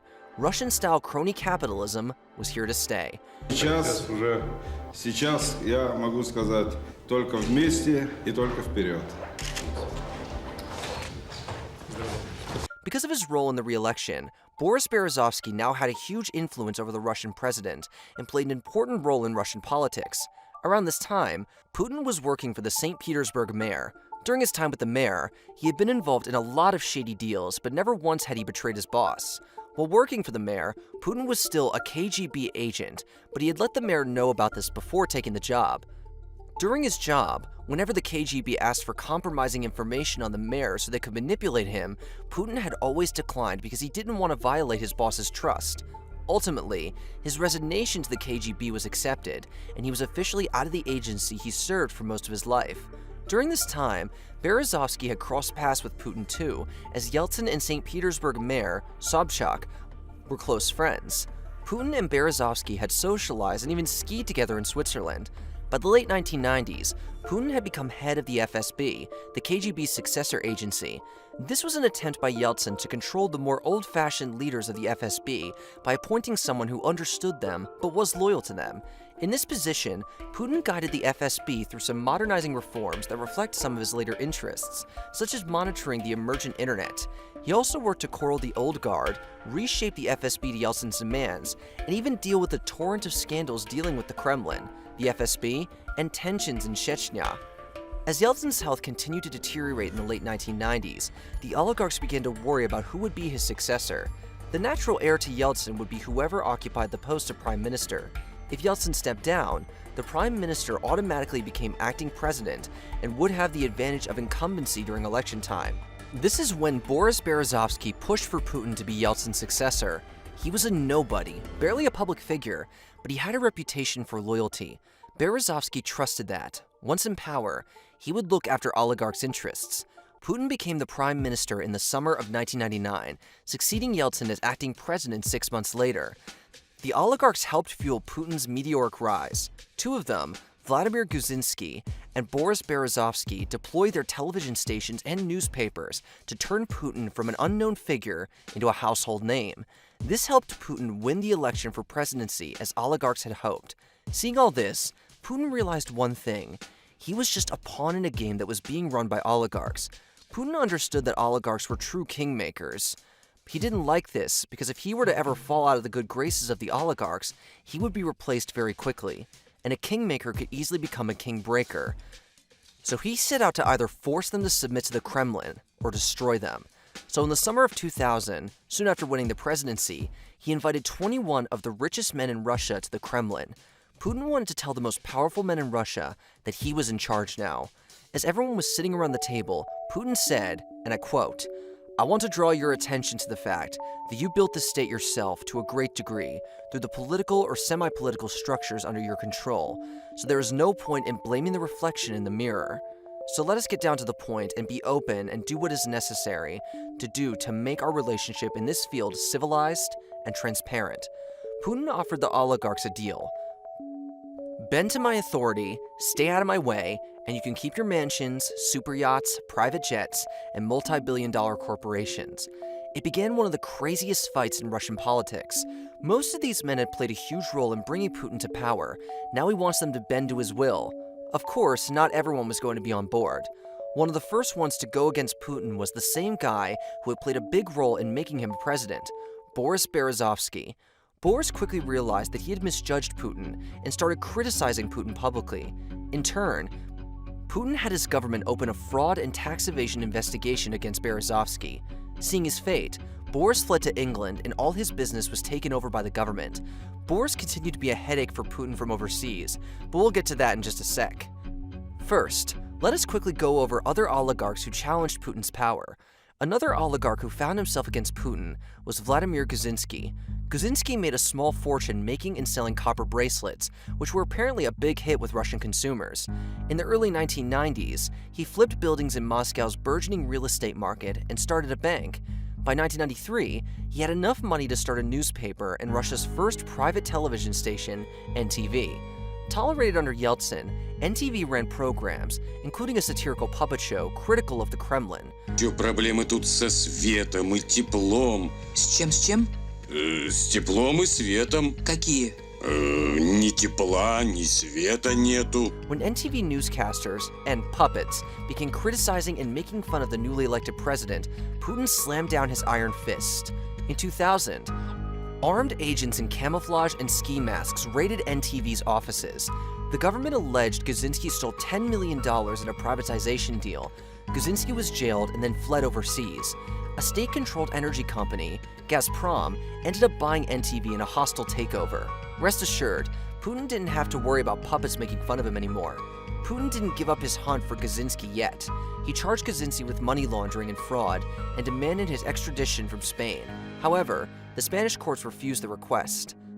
Another oligarch, Mikhail Khodorkovsky, crossed the line with Putin and also paid a hefty price. Khodorkovsky proved to be a capable oil baron and brought Western-style management and transparency to his empire. As corporations do in the United States, he spent generously on lobbying and campaign contributions to politicians in Russia's legislature. He funded opposition political parties. He even hinted he might run for president. As his empire grew, he became increasingly strong-headed. In 2003, Khodorkovsky famously argued with Putin at a televised meeting at the Kremlin, implying that major government officials were accepting millions in bribes. Представление нового поколения о том, что... Later the same year, masked agents stormed Khodorkovsky's private jet during a refueling stop and arrested him at gunpoint. Authorities charged him with fraud and tax evasion. In 2004, he appeared in court and in 2005 was found guilty on 6 of 7 charges and jailed for 8 years. In December 2010, just before he was due to be released, Khodorkovsky was convicted of embezzling more than 200 million tons of oil and laundering the proceeds, adding on to his time in jail. In 2013, he was pardoned by Putin, and soon after getting out of prison, Khodorkovsky immediately left Russia and was granted residency in Switzerland, later moving to England. Since then, no oligarch has ever challenged Putin. He had finally achieved what he set out to do in 2000. He had gotten Russia's most powerful people under his control, but this didn't mean the descent was over in Russia. Putin believes in the idea that stability is more important than freedom in a nation. That's why he is always quick to kill any dissent no matter where and who it's coming from. Great example of this is the 2003 murder of Russian MP Sergei Yushchenkov. Yushchenkov was investigating the 1999 apartment bombing in Russia. At the time, Yushchenkov had just published a film which alleged that the FSB was behind apartment bombings in 1999 and blamed on Chechen rebels. The bombings killed some 300 people and provoked the Second Chechen War, the tough stance on which secured Putin his election victory. It is widely believed Putin was behind the bombing and used it as a pretext to launch a brutal attack on Chechnya. Now, of course, Putin can't have this out in public because it's not good for stability if the Russian public finds out the true colors of its leader. Soon after the movie was released, Sergei Yushchenkov was shot several times in his home, and his investigation into the apartment bombing died with him. Another politician to face Putin's wrath was Boris Nemtsov. In the 1990s, Nemtsov was a political star of post-Soviet Russia's young reformers. He became deputy prime minister and was, for a while, seen as possible presidential material. But it was Putin who succeeded former President Boris Yeltsin in 2000. Nemtsov publicly supported the choice, but he grew increasingly critical as Putin rolled back civil liberties and was eventually pushed to the margins of Russian political life. Nemtsov led massive street rallies in protest of the 2011 parliamentary election results and wrote reports on official corruption. He also was arrested several times as the Kremlin cracked down on opposition rallies. In February 2015, just hours after urging the public to join a march against Russia's military involvement in Ukraine, Nemtsov was shot 4 times in the back by an unknown assailant within view of the Kremlin. Putin took personal control of the investigation into Nemtsov's murder, but the killer remains at large. And it's not just critical politicians who Putin punishes. Even journalists don't stand a chance if they got in the way of Putin's stability. Paul Klebnikov was the chief editor of the Russian edition of Forbes. He had written about corruption and dug into the lives of wealthy Russians. He was killed in 2004 in a drive-by shooting in an apparent contract killing. Anna Politkovskaya was a Russian journalist who was critical of Putin. In her book, Putin's Russia, she accused Putin of turning his country into a police state. She was murdered in 2006 by contract killers who shot her at point-blank range in the lift outside her flat. This list is also long, and we will apologize for not including everyone's name, but the pattern is simple. You speak out against Putin, and you cease to speak forever. Putin never forgives betrayal. Punishment may not be instant, but it is inevitable. We saw it with Prigozhin, but even before him, Putin has punished his critics years after their incursion. Remember Boris Berezovsky from earlier in the video? The oligarch billionaire might have fled to London, but Putin wasn't done with him just yet. Putin sent a KGB spy to London to take care of Berezovsky. He had picked Alexander Litvinenko for this job, as he was part of Berezovsky's entourage back in the 1990s. But luckily, Litvinenko still felt loyal to Berezovsky and told him all about Putin's assassination orders. He also switched sides and became a British agent for MI6 as an expert on Russian organized crime. Litvinenko had been supplying Her Majesty's spooks and their Spanish counterparts with half-raising information about the Russian mafia in Spain. The mafia had extensive contacts with senior Russian politicians. The trail apparently led to the president's office and dated back to the 1990s when Putin, then aide to St. Petersburg's mayor, Anatoly Sobchak, worked closely with gangsters. In a week or so, Litvinenko was to testify before a Spanish prosecutor. Before the testimony, Putin sent another 2 KGB agents to take care of Litvinenko. They first failed at their task, but were able to successfully poison him second time around by luring him into a business meeting and poisoning him in February 2006.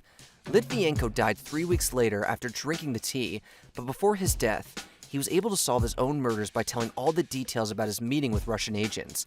His KGB background played a big role in him noticing unusual details during his encounter, which helped the detective tremendously.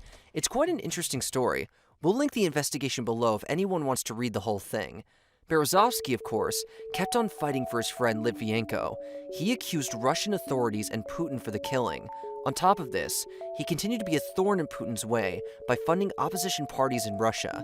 In 2013, Berezovsky was found dead inside a locked bathroom at his home in the United Kingdom, a noose around his neck in what was at first deemed a suicide. However, the coroner's office could not determine the cause of death. Lastly, we have Yevgeny Prigozhin.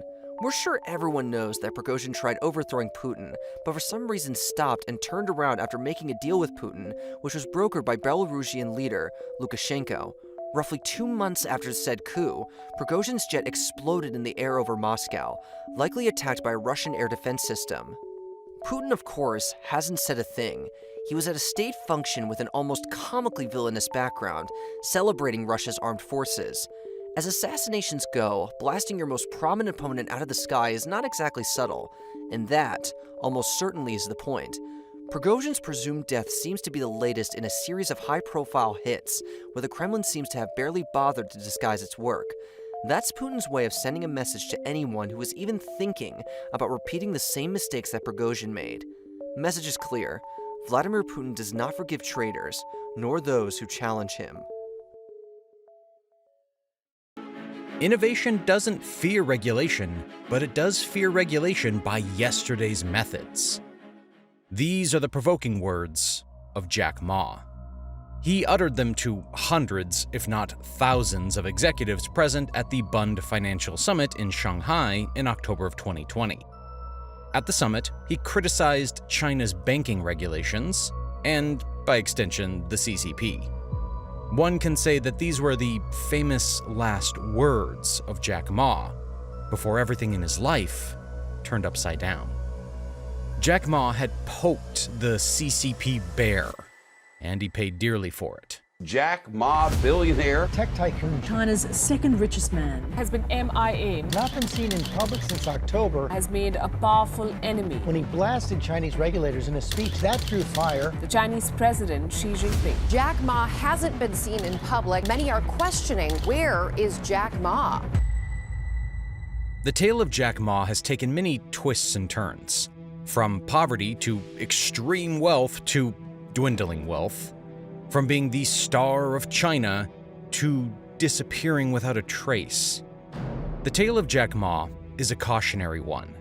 It's a tale of what happens the moment the CCP decides to come after you.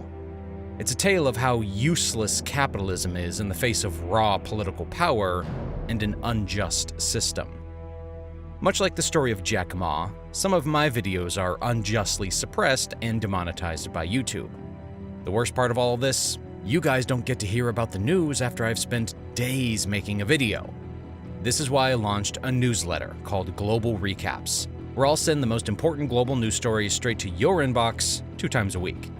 This way, there's no middleman like YouTube deciding what stories you should see and which you shouldn't.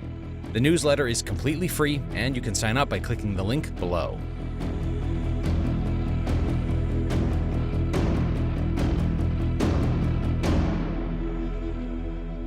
Jack Ma has gone from a global entrepreneurial figure that all of China revered to a lesson of what happened to a modern-day Icarus. To properly understand how the CCP, under the leadership of President Xi Jinping, disarmed and dismembered the legacy of Jack Ma, we first need to understand the billionaire and his empire. Ma had humble beginnings, a fact that made all that came later in his life all the more valuable. He was born in 1964 to an ordinary family in Hongqiao. His parents worked as performers in the art of traditional musical storytelling. Considering that Ma was raised in this environment, it can explain, at least in part, his ability to capture a crowd and paint a picture with just his words. What's remarkable about his upbringing is that, unlike your regular Bill Gates or Steve Jobs story, Ma was never really academically inclined or well put together. It actually took him 3 years to pass the country's toughest test to get into college after several attempts. Growing up, even KFC turned him down for a restaurant job just because of how disheveled he always looked. His eventual entry into college was not even based on his mathematical prowess, but on the English skills that he had. These are the skills he had picked up as he spent years showing foreigners around his coastal city hometown. See everyone, even these so-called mundane tasks or jobs, they can help you in life.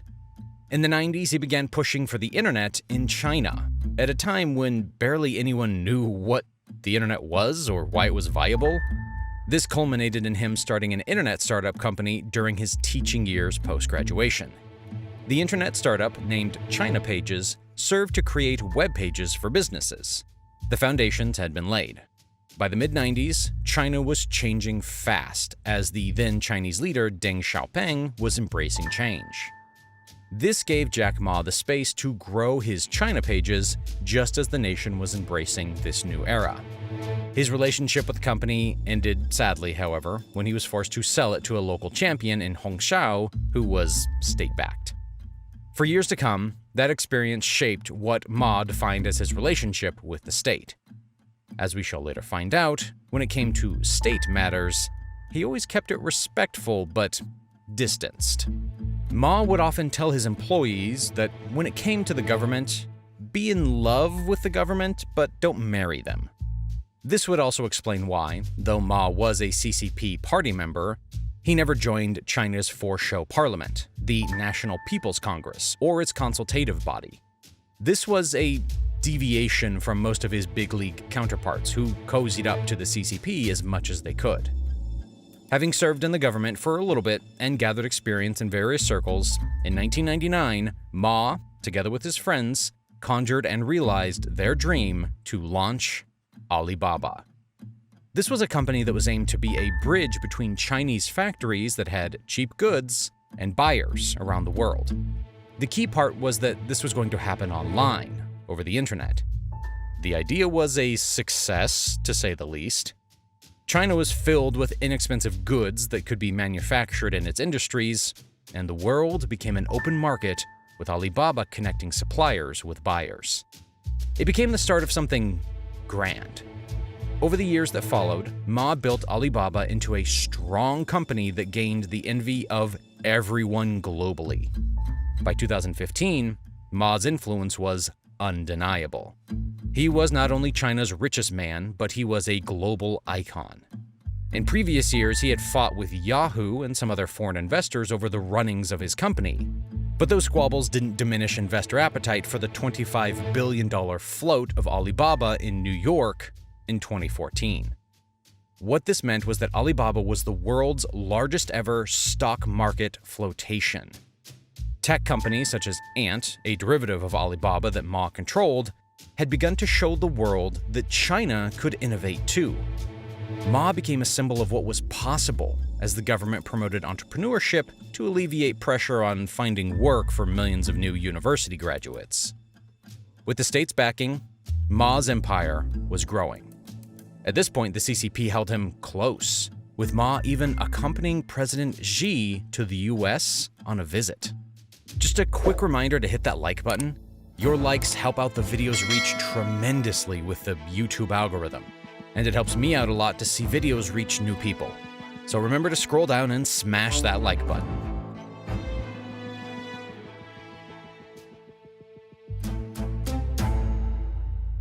One could say that Ma's fall was predictable and could be seen from a mile away, and honestly, they wouldn't be wrong. As Ma grew in influence, both his cockiness and that of his company grew. This can be evidenced when they were called out by a regulator in 2015 for selling counterfeit goods, and they responded by saying on social media, "Director Liu Hongliang, you're breaking the rules. Stop being a crooked referee." And while a peaceful resolution was reached between Alibaba and regulators, many saw this as a sign of Ma challenging the greater authority, which, by extension, is the CCP.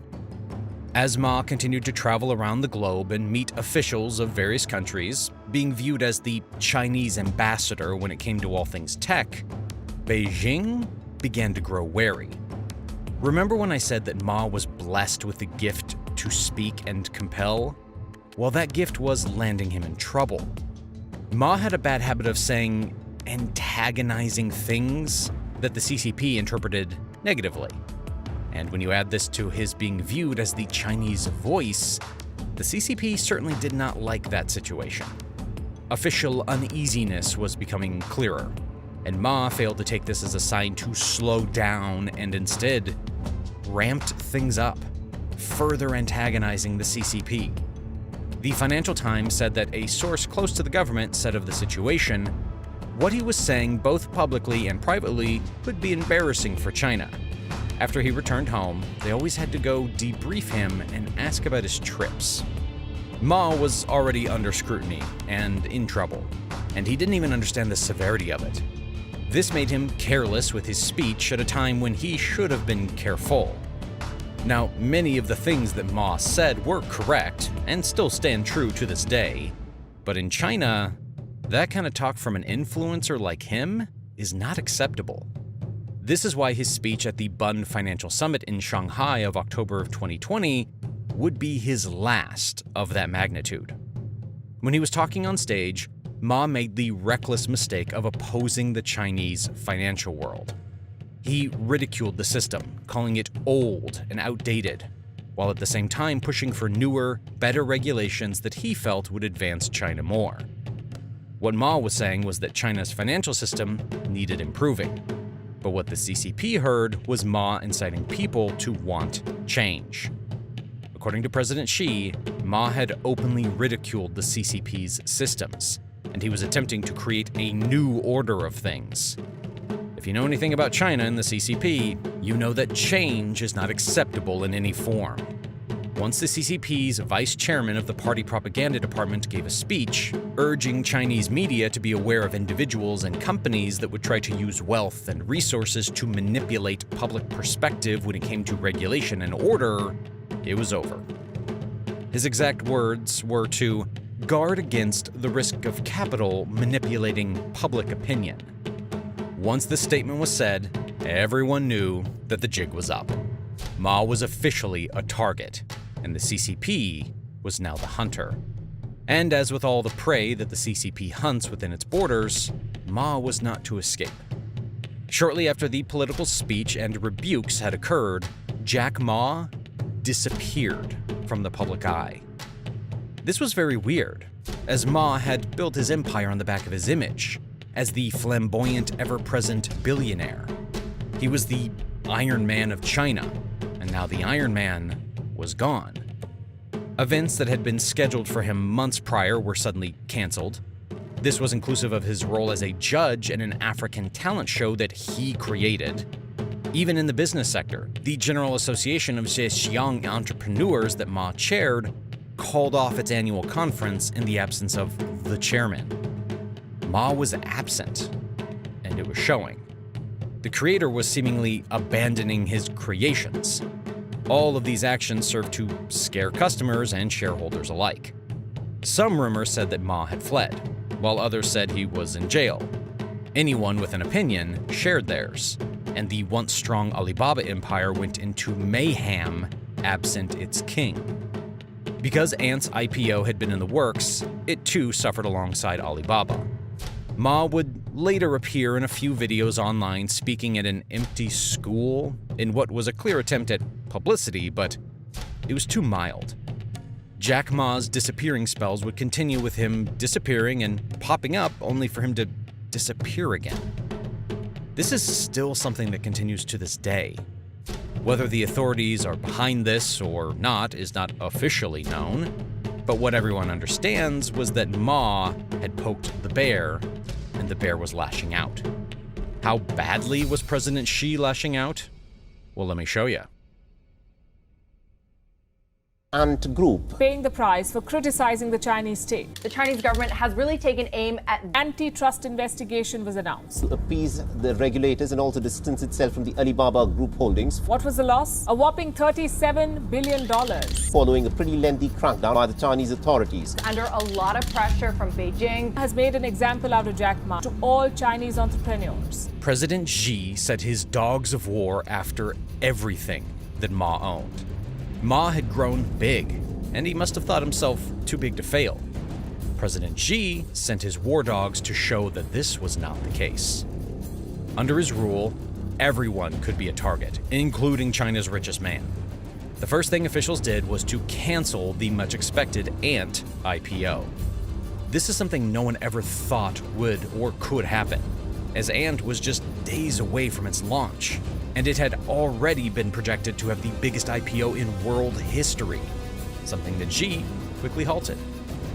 As big of a move as this was, it was only the first of many. After stopping the IPO, regulators began to disassemble Ant piece by piece. China's central bank ordered Ant to form a separate financial holdings company that would be subject to the kind of capital requirements applied to banks.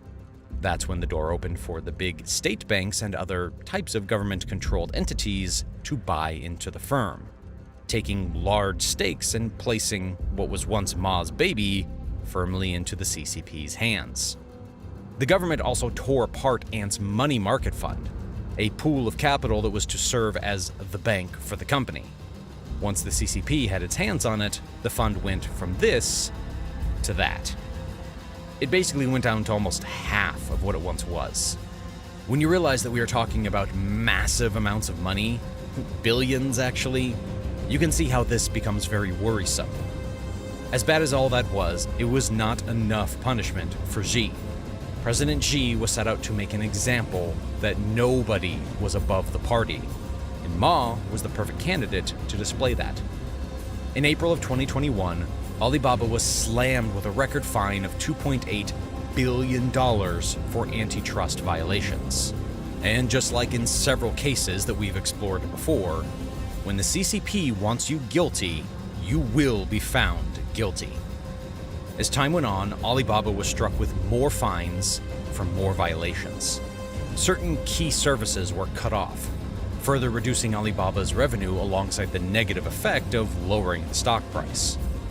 One of the services was the overnight removal of Alibaba's highly popular internet browser, which up until that point had been the number 2 browser in the Chinese market, with over 400 million active users.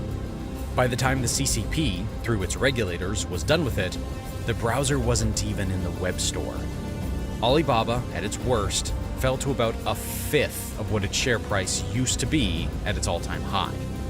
It has since rebounded, but it still remains at prices that are 50% below all-time highs. Alibaba has not and will not recover from all of this. It's been dismantled and hurt to a point where it can never grow and rise up again to its former glory. That is to say nothing of the Ant Group, which has since been renamed, and the spoils shared among the CCP's chosen. Together with this, Jack Ma's personal fortune has dwindled down, removing him from his seat as China's richest man. Aside from that, even Ma's legacy was chipped at. He was removed as president from his Hupan University, an elite business university he started in 2015. Now the university was forced to suspend new student enrollment, and its credibility is in shambles, with little hope of reopening at its former capacity. Nothing from his previous life was left unscathed. President Xi succeeded in fulfilling his goal of using Ma as a demonstration. Ma and his empire were humbled, and Xi remained supreme. The truth is this: in China, the CCP comes first, and everything else is secondary. Looking at the history of tech companies in China, you will see that no tech mogul has succeeded in China without running afoul of regulators or stepping over their ever-shifting lines. That is also a big problem in China. There are invisible lines that are not to be crossed, and more often than not, people find out what those are after crossing them. Wang's pre-Meituan venture, the Twitter-like Fanfao, was shut down in 2010 after being blamed for stoking violence in Xinjiang. In 2018, ByteDance's Shang shuttered his first breakout hit, a seemingly harmless app that collated jokes that were deemed too off-color. Beijing all but froze Tencent's gaming empire, the world's largest, that same year, after President Xi's government blamed addictive blockbusters such as Honor of Kings for myopia among youth. These are all stories of tech moguls that met the short end of the stick under Xi Jinping's rule. I think Andrew Polk, co-founder and head of economic research at Trivium China, a Beijing-based consulting firm, summarizes all this best. The current clampdown is just the next batch of business people being reminded by the government, you can be rich, you can have a powerful company, but you gotta play by our rules. For me, it's less of a surprise that Jack is getting his comeuppance and more of a surprise that it took this long. What's left for Jack Ma is the big question. All that's clear for now is that the mogul is laying low and keeping to himself. Whether he's trying to bide his time or remove himself from the CCP's radar is something that's still unknown. For now, all we have is a cautionary tale and a ton of questions that only Jack Ma can answer. This video is brought to you by our Patreon. As I mentioned earlier, YouTube has a bad habit of restricting and demonetizing my videos. This is why I launched a Patreon where you guys can support the videos directly. If you guys enjoy the videos and have the financial ability to support them directly, please check out the link in the description. These videos are mainly funded by Patreon supporters, and honestly, I wouldn't have it any other way. Because this way I can cover any news I want and not have to worry about if the topic is advertiser-friendly or not. So check out the Patreon through the link in the description, and again, thank you so much for watching. Have you been complaining about the growing inflation? Have your monthly expenses gone up? Are you now paying more for your daily essentials, things like rice, cooking oil, pulses, and more? If you are, you're not alone. It's happening across the world. Price rise is hurting everyone, everywhere in the world. The whole of South Asia, for instance, is struggling with inflation. It's happening due to a combination of domestic and international factors. I'm here to tell you that this inflation will get worse because of one country. For many in America, and specific locations the world over, it's hard to imagine not having enough to eat. The concept of famine and hunger are not as common in developed countries, but now that distant prospect is becoming a slow but very present reality. The world is starving, and a large reason for that can be traced to one country, China. The reality of the situation is that China is starving the world and causing a global food catastrophe. But how is China starving the world? And is there anything that can be done about it? If these are the questions that you have in your mind, then stay tuned, as I explain just how China's actions may bring famine to your doorstep, even if you are thousands of miles away. The sad truth is that it seems like no one is safe from this hungry monster. What I'm going to be telling you today is not something that you have not seen or experienced in your life yet. You have already felt the effects of China's actions. But perhaps you did not have the context to understand that this was China's doing. Remember the last time you went to the grocery store and everything was just that much more expensive? Yes, that effect is happening the world over. You see, as part of China's intensive domestic policies, the country has begun to stockpile food. I'm not just talking about a few thousand grains, no. China is stockpiling millions of metric tons worth of grains and the like. At present, China is hoarding over 69% of the world's maize reserves, 60% of the world's rice reserves, and also 51% of the world's wheat reserves. When it comes to products such as rice that China is a net exporter of, you will see that from 2020 to 2021, China went from importing 1.2 million metric tons to 3.2 million metric tons. That is a 2 million ton increase that comes in addition to the country also reducing the amount of grain it exports. The inevitable result is that China's grain stores keep getting larger. The 310 silos that are on the Dalian coastline are a good example of that. When it sinks in that we are talking about global supply, you can quickly realize just how impactful these numbers are. For a country that contributes just about 20% of the global population, to hold, on average, 55% of the world's grain is just ridiculous. As a result, other countries face shortages due to the decrease in grain on the international market. For those that do get the grain, they do so at a cost, a hefty one, as food prices soar out of control. This is the reason why grain commodities are becoming expensive. And because the grain itself is becoming expensive, every byproduct that comes with that is also expensive. But what is the motivating factor behind this hoarding? Is there a plan in play, or is this a matter of coincidence and/or poor planning? I can tell you one thing. It's a meticulous, decade-long scheme. Let's get into the details, shall we? China is the world's largest country by population, and so for the government, there are a lot of mouths to feed. Despite that not being a current problem, reality has not always been so sweet. In the past, under failed policies like those of Mao Zedong during the Great Leap Forward, the country has suffered greatly. Under Mao's rule, tens of millions of Chinese citizens died of hunger, recording some of the greatest atrocities in human history. Certain accounts even say that some Chinese fed on dead people's flesh to survive. Now, though such a catastrophe is inconceivable today, the Chinese Communist Party has done all it can to make sure that memory not only fades from people's minds, but that it never happens again. The true intention behind this whole stockpiling scenario is just a bid for security and insurance. Like the American population was racing to buy toilet paper at the heights of the pandemic, the Chinese government is rushing to buy millions of tons of grain.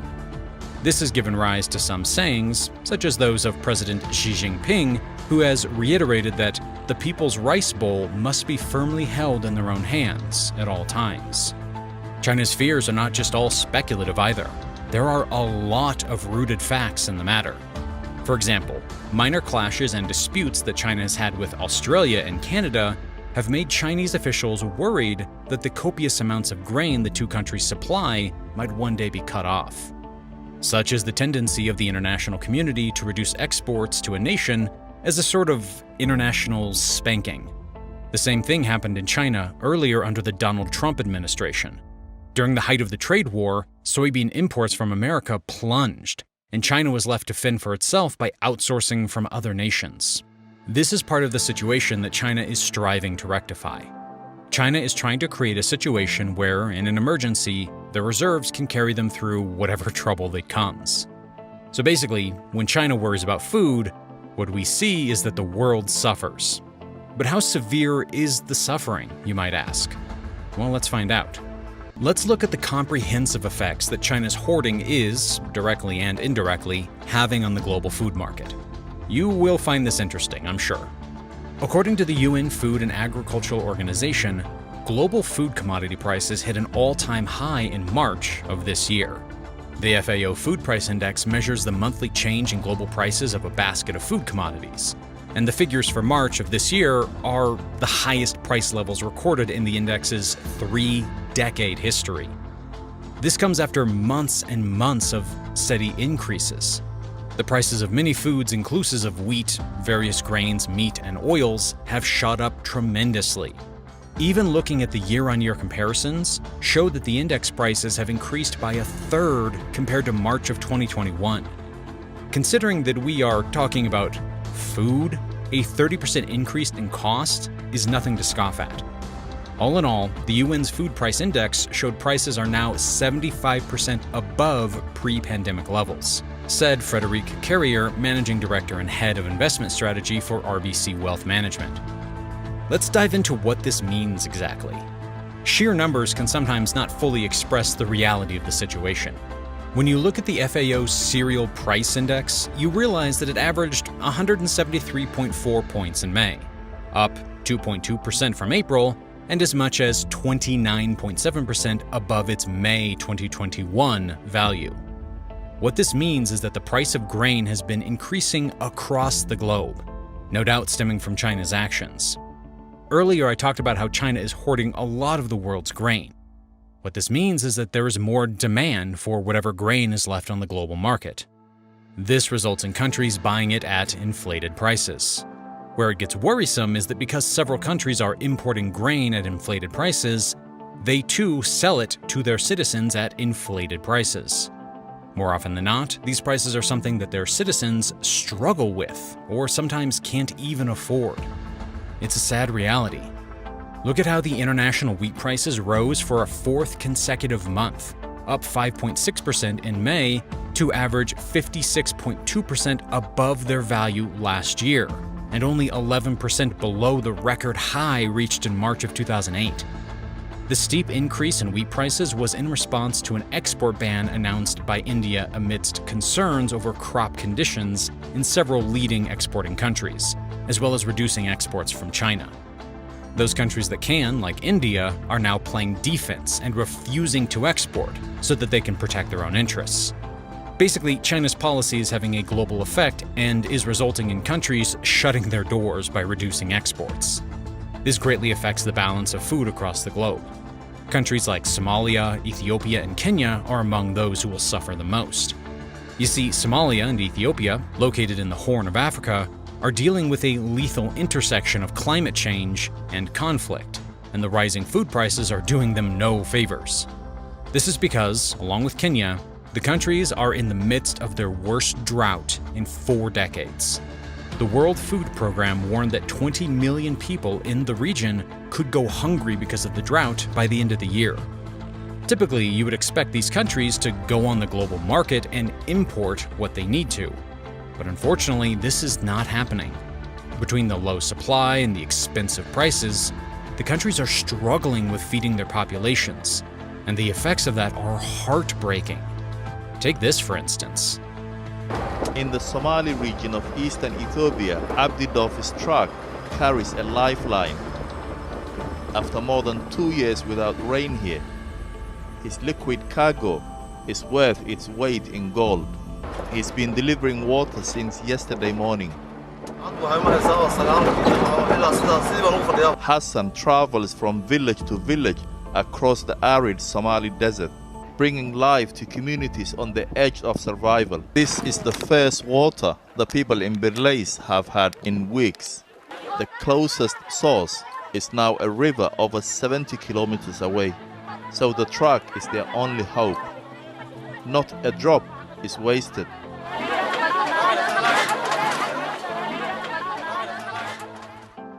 As it is, Somalia and Ethiopia also fall under the United Nations highest alert category, Phase 5 of the Integrated Phase Classification, where some populations are identified or projected to experience starvation or death. More than 80,000 people in Somalia could face these conditions this year, according to UN projections. Children are already dying of malnutrition, and nearly 2 million across Ethiopia, Kenya, and Somalia need treatment urgently. UNICEF, the UN's Children's Fund, has warned that the cost of therapeutic food the agency uses to treat children with severe acute malnutrition is expected to rise by 16% globally over the next 6 months. But the rising prices, as shown by the index, do not only just affect nations from a direct hunger and starvation perspective only. No. It can do so indirectly as well. In the cases of other countries like Egypt, their very political survival is based on this. As the world's largest importer of wheat, worries revolve around the cost for the government to maintain their social safety net programs and to avoid some kind of political instability. High food prices were among the economic woes that contributed to the outbreak of the 2011 Arab Spring revolutions. And price increases affecting bread and other goods in Egypt in the 1970s sparked riots that prompted the government to quickly reverse course. The reality of this world is conflict drives hunger, and hunger feeds conflict. To starve off discontent, the government has looked for new wheat suppliers, and it has ordered Egyptian farmers to harvest their wheat ahead of schedule, and sought funds from Saudi Arabia and the IMF to help bankroll its bread subsidies, the Wall Street Journal reported. The government has kept bread subsidies in place but added stricter conditions for eligibility to curb spending. It has also put limits on the amount vendors can charge for unsubsidized baladi bread, according to the journal. So bakeries and bread sellers are bearing the brunt of the rising global wheat prices. This is all the harsh reality that stems from factors affecting food, chief among them, the decision by one country to become a food hoarder. Inasmuch as other factors like the Ukraine war play a part, one can hardly ignore China's role in this fiasco. What we see conclusively is this. China is hoarding tremendous amounts of grain as a result of the Chinese Communist Party's fear over past trauma. That, in turn, is making the remaining meager supply of grain very expensive, including substitution products. As I've described in perfect detail throughout the video, the year-over-year prices have risen significantly, and only time will tell how the increases will continue. What we do know is this. There are already almost 1 billion people living in